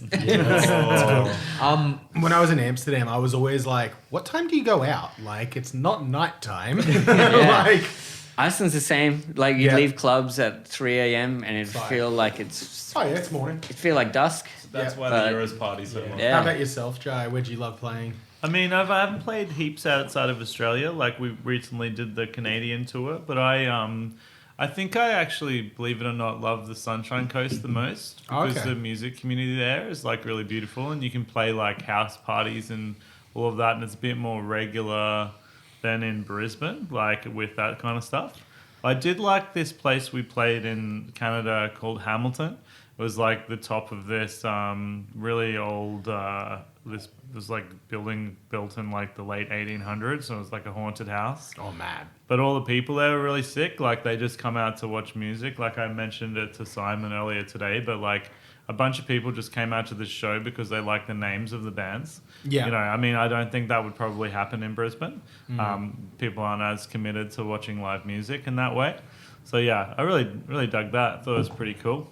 Yeah, it's nice to just kind of have a music culture, right? Yeah. Yeah. Weirdly, I like get on really well with the musicians in Sydney. I find the scene like pretty hard, but then there's these like weird pockets that are really rad. So I like that as well. I think Sydney just hands down is a strange place to go. Yeah. I actually like love it there. Like I go down there usually like, I don't know, 4 or 5 times a year and just hang out with people and write songs and stuff. Yeah.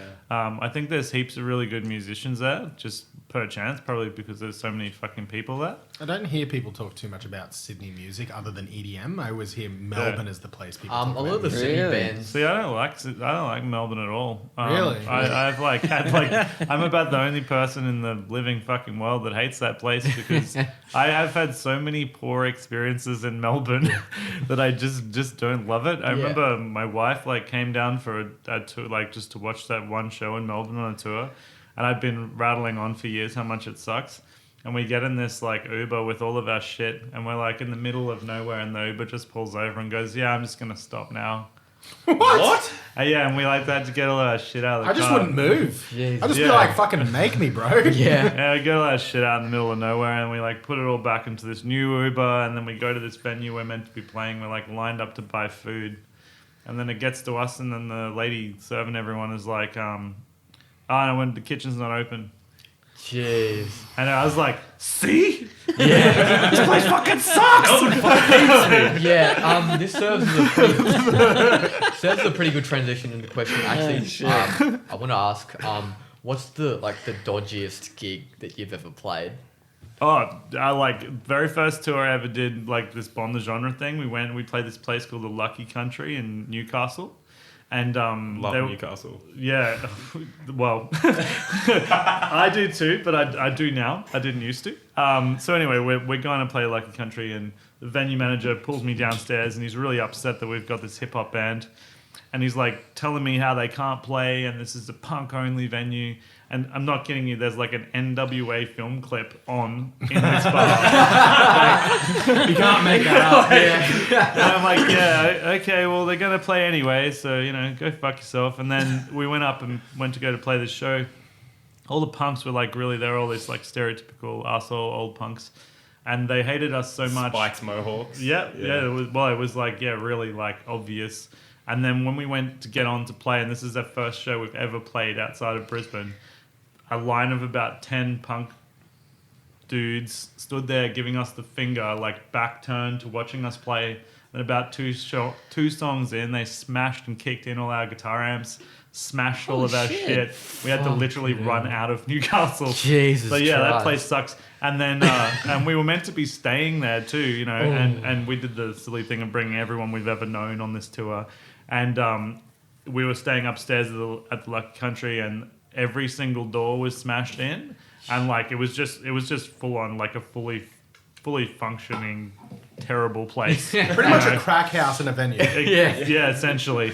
So yeah, that was my Punks, man. Punks. Whoa, that's bananas. I was like I was really young. It like really freaked me out. And then I remember we actually went back to one of the houses of one of the guys in this punk band because we decided we'd stay there for some unknown reason. We'd met him on like MySpace or something. Not one of the guys that kicked your amps in though. Well, he was part of might it. have. He was this- part of that group? Yeah.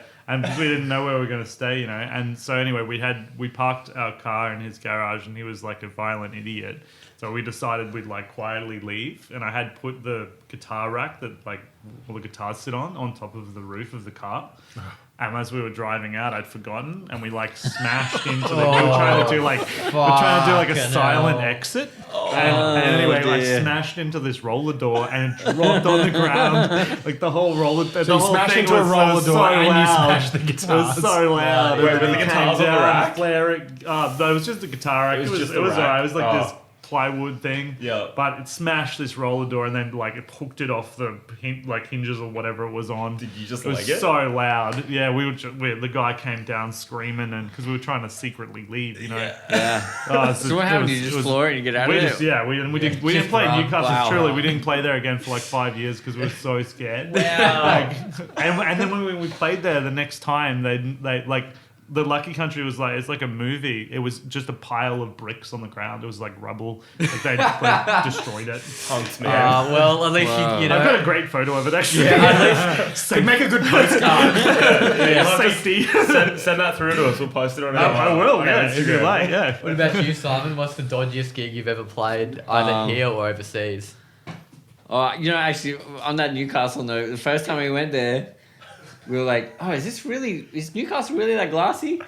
And someone was getting carried out in a stretcher, being fucking glassed. Yeah, I've heard of a lot of glassies in Newcastle, actually. Yeah. So what's Still the love doing dodgiest gig you've ever played, Simon? I don't know if it's the dodgiest one, but we did this gig in Thailand once at a festival. Like, it was maybe 4 hours somewhere outside of like, wait, what's the capital there? Is it Bangkok? Yeah. And we flew, it's like 9-hour flight there or something, then like 4 hours to get there. And then when we did, it was raining and the promoter was like, this is our only show there. And the promoter was like, the whole festival is done outside of monsoon season, but because of like climate change, he was like, this is the first time it's ever rained in 40 years at this festival. And so none of the stages had roofs on them or anything like that. Oh, jeez. And we roll in there like maybe 4 hours before we had to play, and like totally exhausted and stuff. And he was like, so the other bands that are playing, they're all, you know, they all believe in reincarnation, so they're just fucking playing. And we're like, what? I do as well, but I wouldn't wildest- fucking risk that. Yeah, so. we were like, that's the wildest way to segue into, do you want to play a dangerous stage? And anyway, we go there and we were playing at like 2 a.m. And we were just like, well, fuck it. We just spent so much money and so much time traveling here. Can you give us wireless equipment and we'll just do the show? And we get there and like the whole stage is like in water. And it was awesome. The festival was incredible. It was just like our stage was like the UFO stage. And they had these big inflatable UFOs over the top of all these lights that were hanging everywhere, and we played fuck all people, but it was just like, it was a fucking death pit, that place. I don't know how no one died then, because like the stage, you'd look under it and it'd just be full of water, and like with all these electrical cables running through it, and we're like, everything in us tells us not to do this, but you know, you made the time, so why not? And everything was wireless, so you couldn't get too fucked up. And yeah, so that was probably the dodgiest one. And then after it, we went and they sell buckets of whiskey on the rocks. Buckets. So like a liter of whiskey in a It bucket? was like a clear good bucket.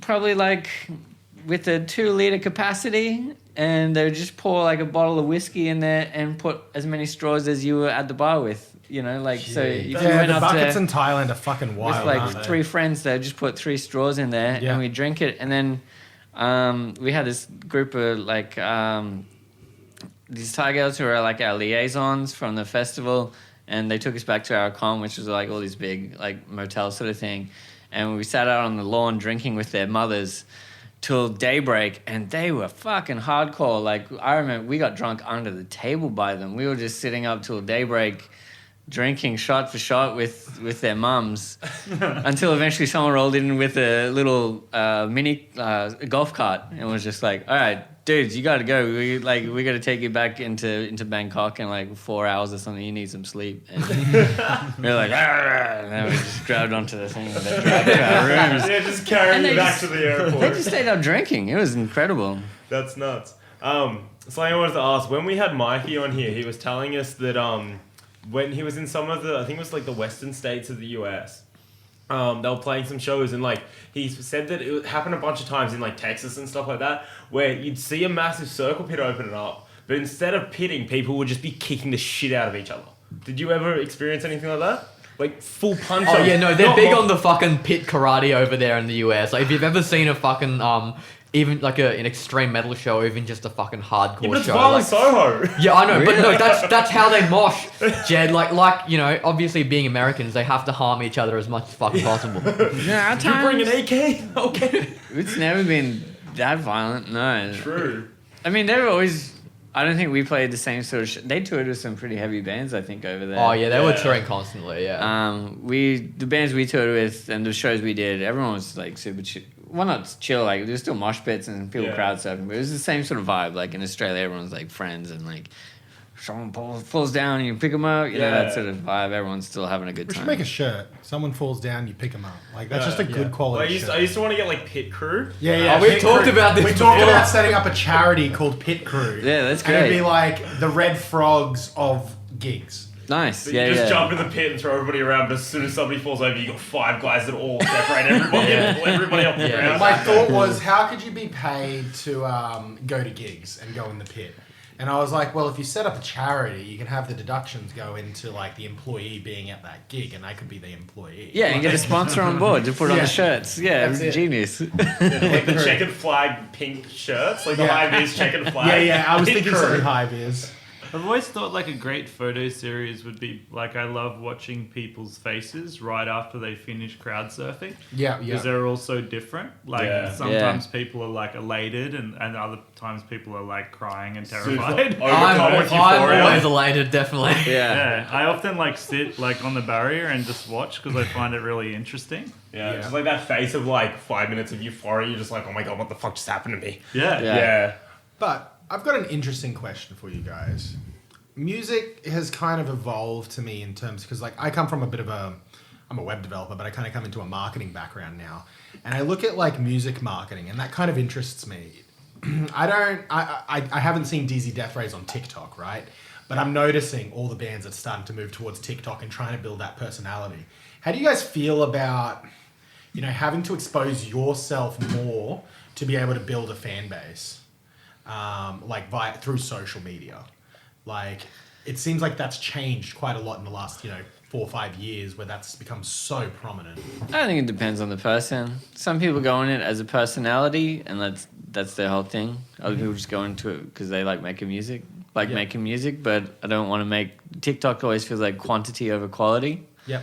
And it's real frustrating. Like, at one point, we had a TikTok consultant, and that was dealing with like an email thread where you're talking about, do you want to do TikTok dances? And just being like, no. No. And like the amount of work, like energy put into that, when you could have been like, we could have sculpted a really cool song by now, which is what we got into this for, instead of dealing with like, I don't really want to make The problem I throwaway see is material it's- content. I understand that, and I completely respect it, but I think the problem is now it's hard to get people to get any attention onto that song, Totally, because yeah. everyone's got that short attention span, and it's like it needs to be that viral.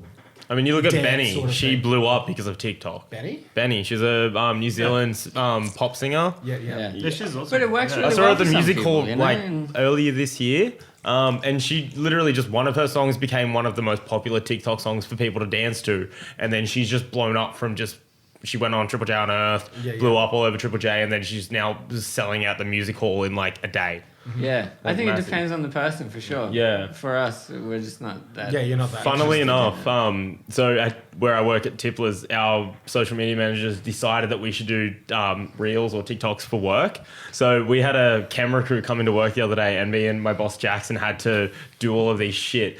And we're taking up most of the bar with like cameras and lights, and where we're like having to drink beers and then just like act out these things. And literally everybody in the bar got up and left while we were doing this because it was so awkward. Yeah. Because we're carrying on, and I think they posted the first one today, and it's like really cringe, and it's just me.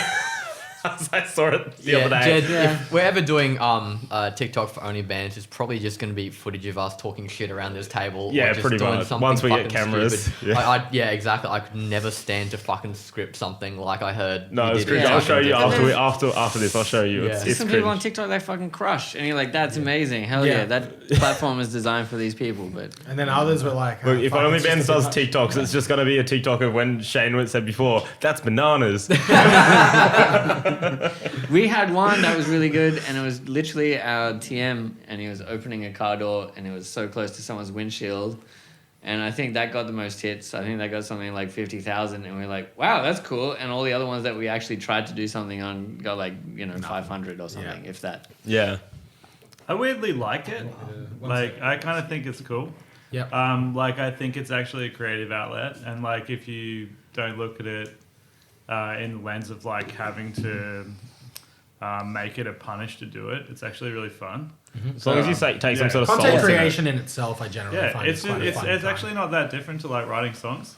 Like, but there is this whole thing where there's like a lot of, probably in your case, like a lot of pressure, like from outside sources to create all this content, and that like sucks. Yeah. But if you were doing it on your own accord and actually creating the things you wanted to create, you probably love it. 100%. Yeah. Like I made a TikTok called Trying to Open Things, which is just like me trying to open shit that's like hard to open. Because it used to frustrate me. Like I'd get the gluten-free bread from Aldi. I don't know if you ever got it, but it's like there's this like tiny tab in the corner. I'm like, Did you ever like try to open this even once? Fuck. Like the people that created it? Like, Yeah. So I just opened shit, and it was funny. One of my friends is like a pretty well-known Twitcher. Yeah. And we were at like this 1 year Twitch party, and this dude's like, "Trying to open things, guy." I'm like, that's You know funny. me for that, but you don't know Got me this for my great band music. though. I'm always wearing the shirt. I've been in this band for 20 years, man. Sort of. But no, I kind of like it. Like one of my friends, his name's Rob. He played in this band called King Cannons. And probably about 5 years ago, he was giving me this tattoo on my arm. Yeah, so of this is the a pineapple tattoo. And I was whinging to him about how much I dislike social media and how difficult it is for creating music and all of that. And he's like, "No, you got it all wrong. You should see it as a creative thing." And I changed the way I think the about it after mindset. that. And I actually really enjoy it. Like Haters has got a TikTok now, and it's so much fun. Like we all just do 1 to 2 TikToks every week, and we just kind of throw out different ideas and concepts of what to do, And I usually do a Jedi story of some type, which is sort of like that Frehnzal Rhomb situation that we talked about earlier. Write this down. But it's actually really fun once you get into it, Yeah. I think it's just like different mediums great for different people. Yeah, Yeah. Oh, absolutely. Steven Yeah. Spielberg, amazing at doing feature films. Yeah. That's his medium, Totally. Yeah. No. Different strokes for different folks, and everyone's. I'm with you. You just got Yeah. the options now. Like everyone's got different ways to Everyone can express choose their themselves. platform. Yeah, for sure. It's just frustrating when a new thing comes and they try to force everyone into Yeah. that. It's like Yeah. trying to force a square into like a triangle, It's like, oh, some people are triangles, Well, that's what I meant. You like never want to come into it as if you've been asked to do it. You just want to Totally. do it on your own. Yeah. And then like go, oh, this is a cool platform for X. Like, let's just try doing that. 100%. Exactly, Yeah, man. All right, so we're gonna have to wrap things up now. So we're gonna do our usual plug at this point. What have we been listening to lately? Yeah. So I've been listening to a lot of an artist called Diana. I hope I'm pronouncing that right, but it's a one-man spiritual drone meditative sludge project. He's this dude. It's a one-man project. He's from Louisiana, I think. He's super into Buddhism. He's Buddhist like I am, and he basically makes Buddhist metal. There's no vocals. It's very like the band Is it Om. like trancey? Almost, yeah. It's a very it's like the band Om. When the band Sleep broke up, Matt Pike founded High on Fire, which is like Sleep but faster. But their frontman Al Cisneros founded Om, which is like Sleep but slower. Cool. So yeah, it's very like very psychedelic. Yeah, very yeah. Essentially, yeah. It's like meditation music, except it's the most heavy thing you've ever heard in the world. I think most of the music is just off a bass guitar, but it's tuned to like drop B or something like that. So like super fucking low. Like I was listening to it on edibles when we were in ISO for that week, and past a certain point I was like, this is meant to be meditative, but this is just like fucking just a bit too much at the I moment. actually do remember you telling me about this. Yeah, it was crazy. Put that on my list. Second one, I don't really want to shout at an artist. This is actually an entire genre. It's very obscure. But my first novel that I wrote is very realistic fiction. But I'm working on a second novel. It's very fantasy. And there's a genre of music called dungeon synth. And which I've been listening Is to it a lot of. RuneScape music? Almost, essentially, yeah. RuneScape music. Exactly. It's very. Nice. It's almost like a fantasy video game. Yeah, it's almost like a fantasy video game soundtrack, but it's not actually based off video game music. Early black metal, they had all these atmospheric, almost synth sort of intros, right? And that's basically what Dungeon Synth comes from. It comes from those early electronic ambient sort of tracks that people would have at the start of black metal songs. Oh, and yeah. It's basically like that for the entire song. So that That's gives cool. me a lot of inspiration for a lot of the fantasy stuff I write, because I'm not usually a fantasy writer. I tend to write very much what I know, but listening to that sort of music, it's probably the only sort of music that takes me to another world and sort of like allows me to write something that's like not based in reality. So yeah, that's my plug. Jai? Damn. I've got heaps of new music that I'm listening to. I'm always loving all kinds of new music. I'm wearing the shirt of an artist that I really like called Betty Taylor. They're like, I love that it's embroidery. isn't it cool? Yeah, don't see many bands do embroidery. It's fucking rad. They're like a all-female 4-piece indie pop rock band from the Sunshine Coast. Really cool, Betty Taylor. I'm listening to a Canadian band called Mall Crimes, who's like a 4-piece sort of punk rock band. They're doing like tours like Propaganda at the moment. I'm really liking this 2-piece like electronic pop group called Anti-Joy. like that Out of I think Vancouver. I've heard of them before, yeah. Yeah, they're really rad. They kind of like got a kind of sort of hip hop element to them, and I like this. I've been listening to this like style of music called crankwave, which is like loosely on the edge of it as bands like Fontaine's DC. They're like the big bands out of that. But there's this great band called Bob Villain. Yeah. What's the sound like? I'm trying to like. It's like UK, kind of like if the Streets had a punk band. Okay. Yeah, and it's just really aggressive. Yeah. Whereas like Fontaine's DC, I just mentioned them because they're probably one of the bigger ones, or like Idols. Oh, I fucking Yeah. love that. We talk about idols all the time. Yeah, Yeah, so like these they're all in the brought up kind every of time. same. It's called Yeah. Going to the Crankwave. Idols tour in Brisbane. Yeah, there's like Yes. Slaves Yeah, and nice. yeah, hell yeah. Literally, Definitely. the best punk band in the world, I think, at the moment is probably Idols. Yeah, I'm Yeah. being close to it. That's for sure. Yeah, that's what I'm listening to. Nice. That's Simon? awesome. Simon? Fuck. What have I been listening to? I've been listening to. Oh, did you ever hear OBGMs when you were in Canada? They're an awesome Canadian band. Cool. I've been listening to those guys, like the Pups' new record. Pups' yeah, new record's that's- fucking oh, yeah. sick. That's great. That film clip that they released for that single is fucking awesome to Is that the watch. one where they're all dressed as businessmen? Yeah, yeah, yeah, I haven't yeah. seen it yet, but It's I fucking so good. Yeah, Talking about fuck. Canadian, baby, no money. Alright, anything else, Simon? Nova Twins. What else am I listening to? Finally catching up on like actually no, I'm kind of just going. Oh, that new Kendrick album. The That's Kendrick really album. great. Phenomenal. Other than that, it's kind of just like chats and Amel and that podcast was very fun. Shout out to the chats as always. We'll get them back oh, real and soon. the Bronx just came through town, so I was listening to a shitload of them. Do they have a new album? They have a new song out. like But the yeah, I Bronx. think that's kind of it from those guys. Maybe they got a new album in the works or something, or maybe I'm totally out of the loop.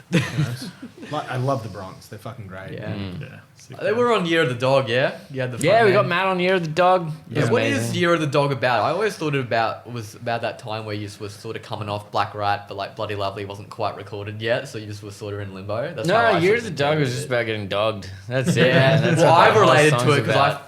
I felt like 2019 for me was Year of the Dog, and then 2020 happened, and I was like, oh boy, it's continuing. No, man, every year is the Year of the Dog. Yeah. Every year you get fucking dogged by Yeah. something. I have a mate that wants to start a hardcore Yeah. band called Dog Shot. Dog shot. Dog Shot. That's pretty good. Yeah, Yeah. I thought that was good for a hardcore band. Tell him Like, to it'd be con- fucking sick. Tell him to continue. Yeah. he should. He's a fucking mental drummer. Yeah, no, He's fucking sick. very good. If you ever manage to tour with the Bronx, or even have the front man show up to one of your shows, you definitely have to do Year of the Dog.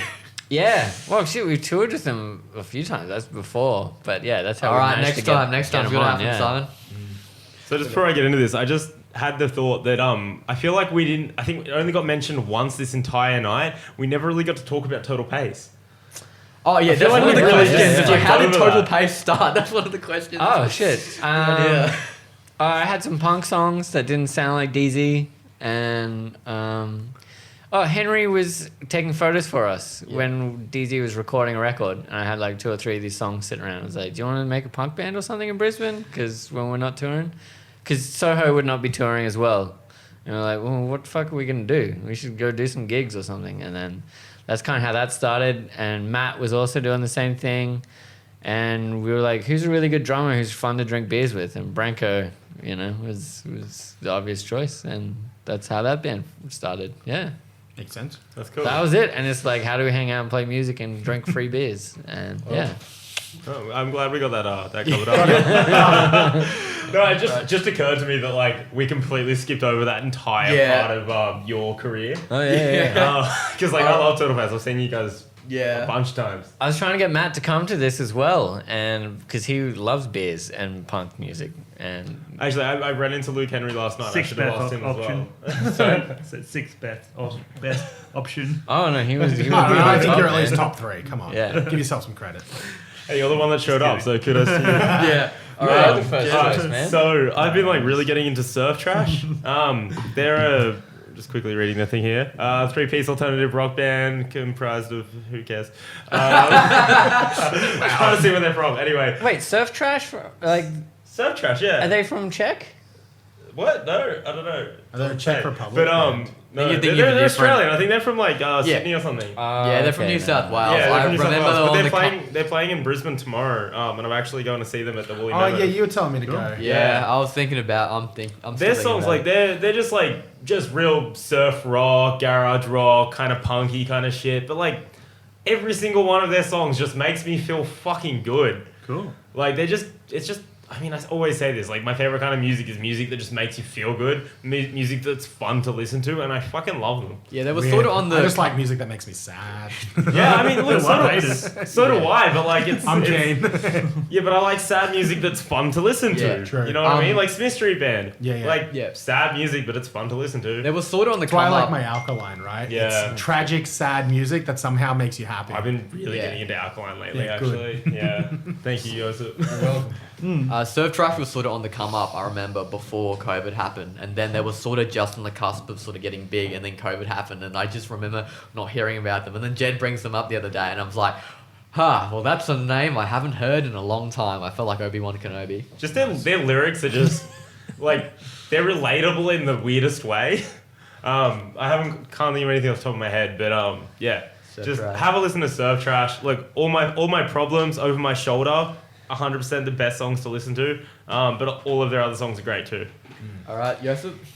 I've also been enjoying the new Kendrick album. It's fucking pretty much 10 out of 10. Like anything he does is just phenomenal. Like, and he takes his time with his releases. Like you can see that he like really crafts it. Love the Kendrick album. I just started listening to the new No Pressure album. I don't know if you guys are big fans of the story so far. I'm like, I remember that Yeah, name. I didn't get into him, but yeah. I love the story so far, but the lead singer emo stuff, formed.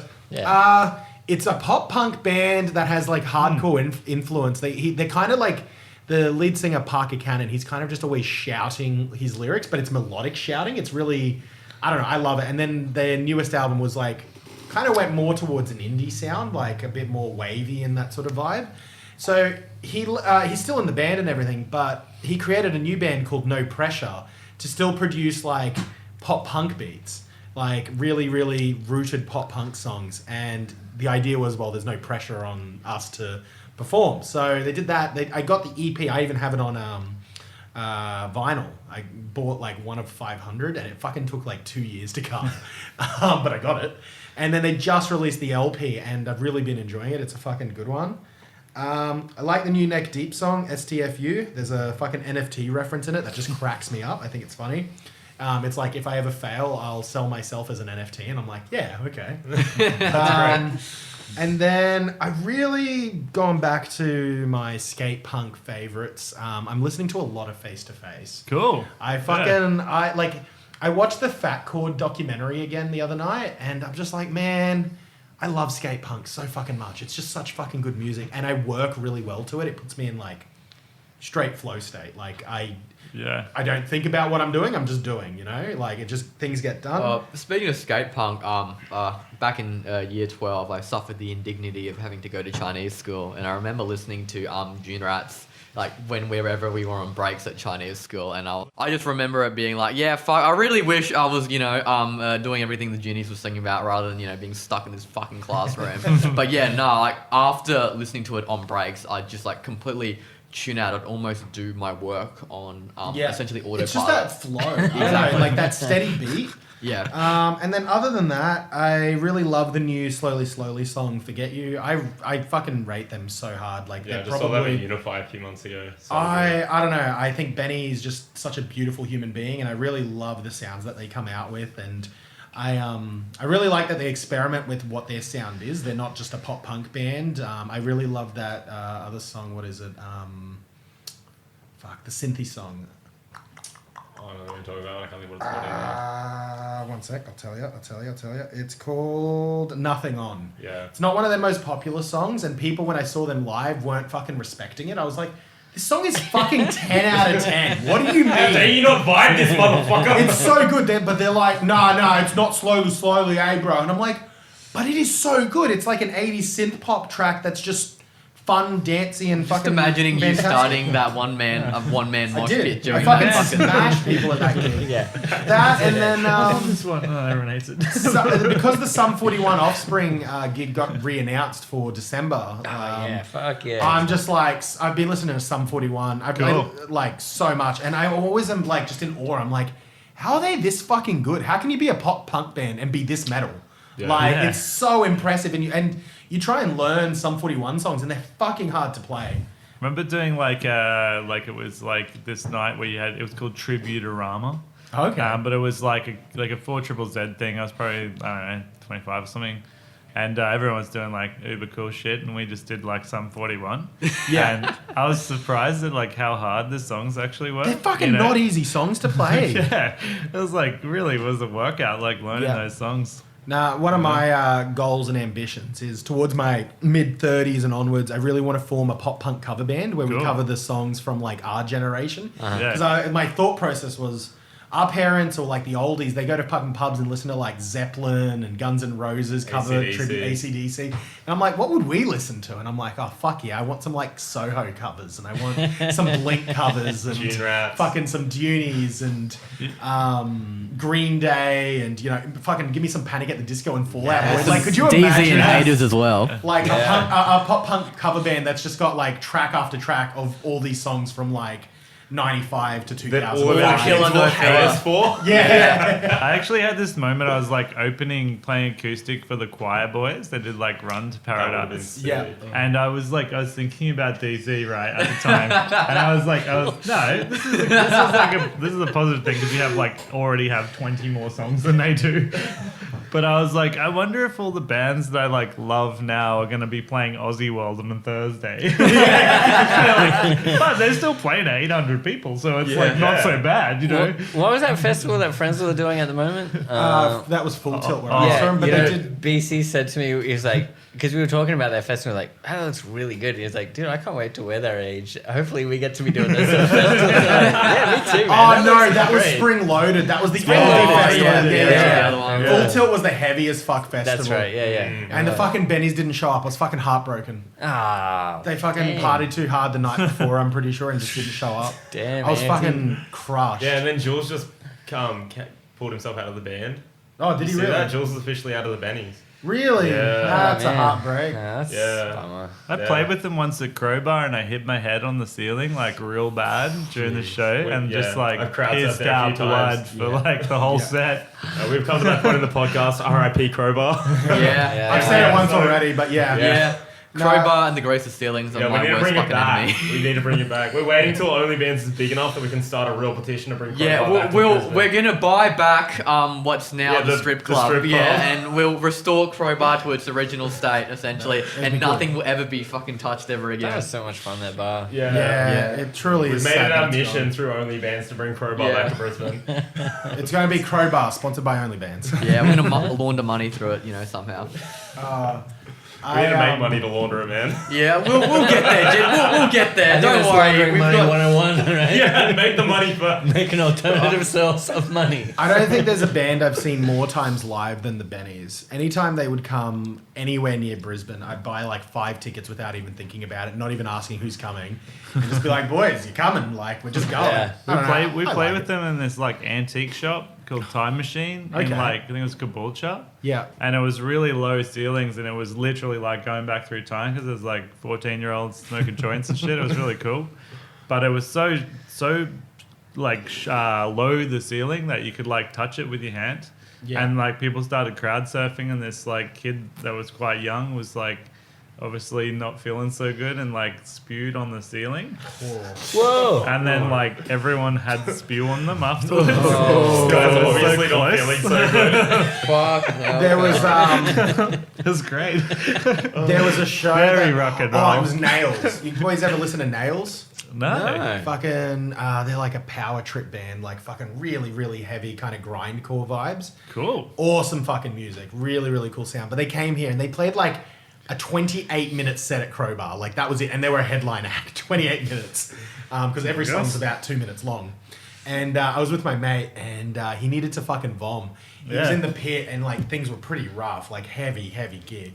And he fucking runs to the toilet, pukes up everywhere, fucking comes back and he's fucking back in it. Like, Yeah, but like he had vomit on his like, you're just like the commitment, the commitment. Hey, we've Came all back been with the there. trophy. Yeah. All right. So Anything else you boys want to plug? What have you guys got got coming up for both bands? Well, Is there a new or single any for of your- Haters coming? They an could album be. coming. Yeah, no, there is a new single for Haters coming probably in a couple of months. Yep. Be like the first single off this record, so. I'm Yeah, excited. but The Where, boys, where are we gonna find name I that? didn't have a Record listen. yet? Nah. The boys the played me record- one song just before you guys rocked up, and I'm like, okay, I need to suss this. Cool. They described it as like angriest Smith Street band, and I'm like, yeah, I can get behind that. Bummer. I don't think it's a bummer. That's great. Oh, way better. Yeah, it was Feel Better. It just sounds like Oh, Angry yeah, cool. Street Yeah. Band. Yeah, sweet. Okay. That was our first song. We actually recorded that a month after we got together. True. Nice. Yeah. That's a good song. I like We it. were 2-piece for a while until recently, and then got a bass and did that. Yep. But no, I love yeah, the there'll be a pre-bass. song out in a couple of months. I think the record's going to be called Never, Give Up. And that'll be out next year. Yeah. Yeah. Yeah. And where can we find you guys on like Instagram, Spotify? It's just I've already all- followed him on It's all Instagram. It's all haters love you XO on every platform. Love you, XO. Yeah. Yeah. Nice. Excellent. King. It's All right. facts. So, Simon, can you reveal anything about the next DZ record, or are you going to be... It's just gonna come out next year, I think. We've Yeah. got some singles coming out probably like end of the year. Is it going to be much heavier? Yeah, first Yeah. song is gonna be great. It's gonna be a lot heavier. So Yeah, very I'm good. gonna want to like smash into people, yeah. Yeah, Yeah. hopefully. Like, will I Hopefully like we do our remove track another right. tooth of Jed's? Oh or... god, here we go. Yeah. You're working on the Waco tour reunion, like that's in the background. Oh, I have Can been we since apply when a that little was that pressure? last one. Yeah, you know? exactly. Well, I mean, we Always. could be the promoter for it. We can get Do we this just happening. organize it? Yeah. All right. I really want to organize a 420 fest, like get all the stoner bands and just fucking put on a We're show. actually gonna start. That would doing be this amazing. soon. Yeah. We're gonna be Yeah. promoting and everything. We got to So, get there yeah. at some point. It Down. needs to happen. It'd be Yeah. good. This year we're doing shows. We're doing shows this year. All right. year? Yeah, it's got to be this year. Yep, so officially calling out Any Gooch- bands that want to come Yeah. and play for us real cheap because we have Oh no no, money. I was talking about like that, but Like also any band? the Waco tour. Come play on it. officially calling out Violent Soho, June Rats, and the Gooch Palms. You know, you better get back in Simon's DMs. We're gonna make this happen. Let's change it from from like an arena show. Let's make it a festival. Yeah, let's It go should River be a That would Stage. be festival. River great. We Stage. just get a bunch of other bands as well on Yeah. board. Yeah. Like, so This much is how Big fun. Day Out started. Let's bring back Big Day Out. Nah, I don't want to call it Big Day Out. Though. No. With a new name. Yeah. You know, Soho was talking about doing like footy fields and getting tents and stuff a while Yeah. back, and I was like, you guys should totally do that. You could do that. That's the problem is like our band, we can't do that. We can only just get in the ear of other bands and be like, Yeah. let's do this too. We'd be so on board. But No, yeah. Soho could absolutely do it. And Yeah. I think Doonies could probably pull that off nowadays too. Yeah. Yeah, there's I massive mean, now. It'd be awesome. I can. I'm have a more chat into to their old Maddie. surf rock stuff. I really love their earlier stuff. Their new stuff's a little too radio for me. Oh, no, the rest of the record's great. Yeah? It's like, yeah, it's Real awesome. rare whale. Say that 10 times Real fast. rare well. Yeah, I like when they told us that. It's so good. We'll get the chats. I think we need to get the chats on here. Oh, yeah. We get DZ, we get Soho. We obviously get the Gucci's. Yeah, Yeah. You know, that Doonies. needs to I mean, happen. feel free to Doonies. get haters at some point. Haters of the record Total coming out. pace We should complaint get to too. it. Total base. The Bennies? Yeah, I was the just Bennies gonna say welcome. get the bennies. Yes. Yeah, absolutely get the bennies. We'll call Jules up and be like, "Come on, man, Come on, reunion." it's a reunion. I know you just left, but reunion show. All right, before we get to it ourselves with festival planning, We need a like- couple others. Yeah, get Blush. You like Blush? So everybody's Oh, listening to this. so Message good. all these Holy bands and shit. say they have to Yeah. do it. We'll tell Mikey he can bring Trust along as well. Like Yeah. he Yeah. can play 2 shows. Yeah. Yeah, that'd be great. Yeah, Yeah. Sick. Pull off the double Oh, sets. fun fact! Fucking our housemate's cousin is the other dude in Trust. True. Yeah. Mo? Fucking yeah. Mo, oh, Yeah. cool, yeah. So it's fucking like Boots, crazy shit. Nice. That is Yeah. rad. Yeah, Yeah. I don't know. Who's playing guitar or is it bass? No, Mo, the singer dude. Yeah, no, Yeah. but who's the other one in Trust? I haven't seen them They're a yet. trio. There's a trio, but yeah. Trio. I'm yet to see them. I I'm don't in know. on- Mo's on vocals, Mikey's on drums, and then there's someone else Bass. on bass or guitar. But yeah. I haven't seen him yet. All right, we got to go to Amazing. Trust next time. Yeah. I work weekends, man. Hot spice sucks. All right, before we Let's begin wrap this that, up, let's- yeah, yeah. let's wrap this up. I would dissing love on to tipplers. thank, yeah, Fuck you, tipplers. you know, I'd love to thank Jai and Simon for being such great guests. Thanks Yes, for having we us. look very forward to seeing what you guys have planned in the next few months. Until next time, this has been Only Bands episode 6, Return of the Jedi. We will see you guys next time. Thanks. Later. Thanks for having us. Thanks for coming, guys. Appreciate it. Let's golf clap it out. Yeah. Oh, lovely. Slap the whole one flows. I want big booty bitches. Bitches, we like big booty bitches.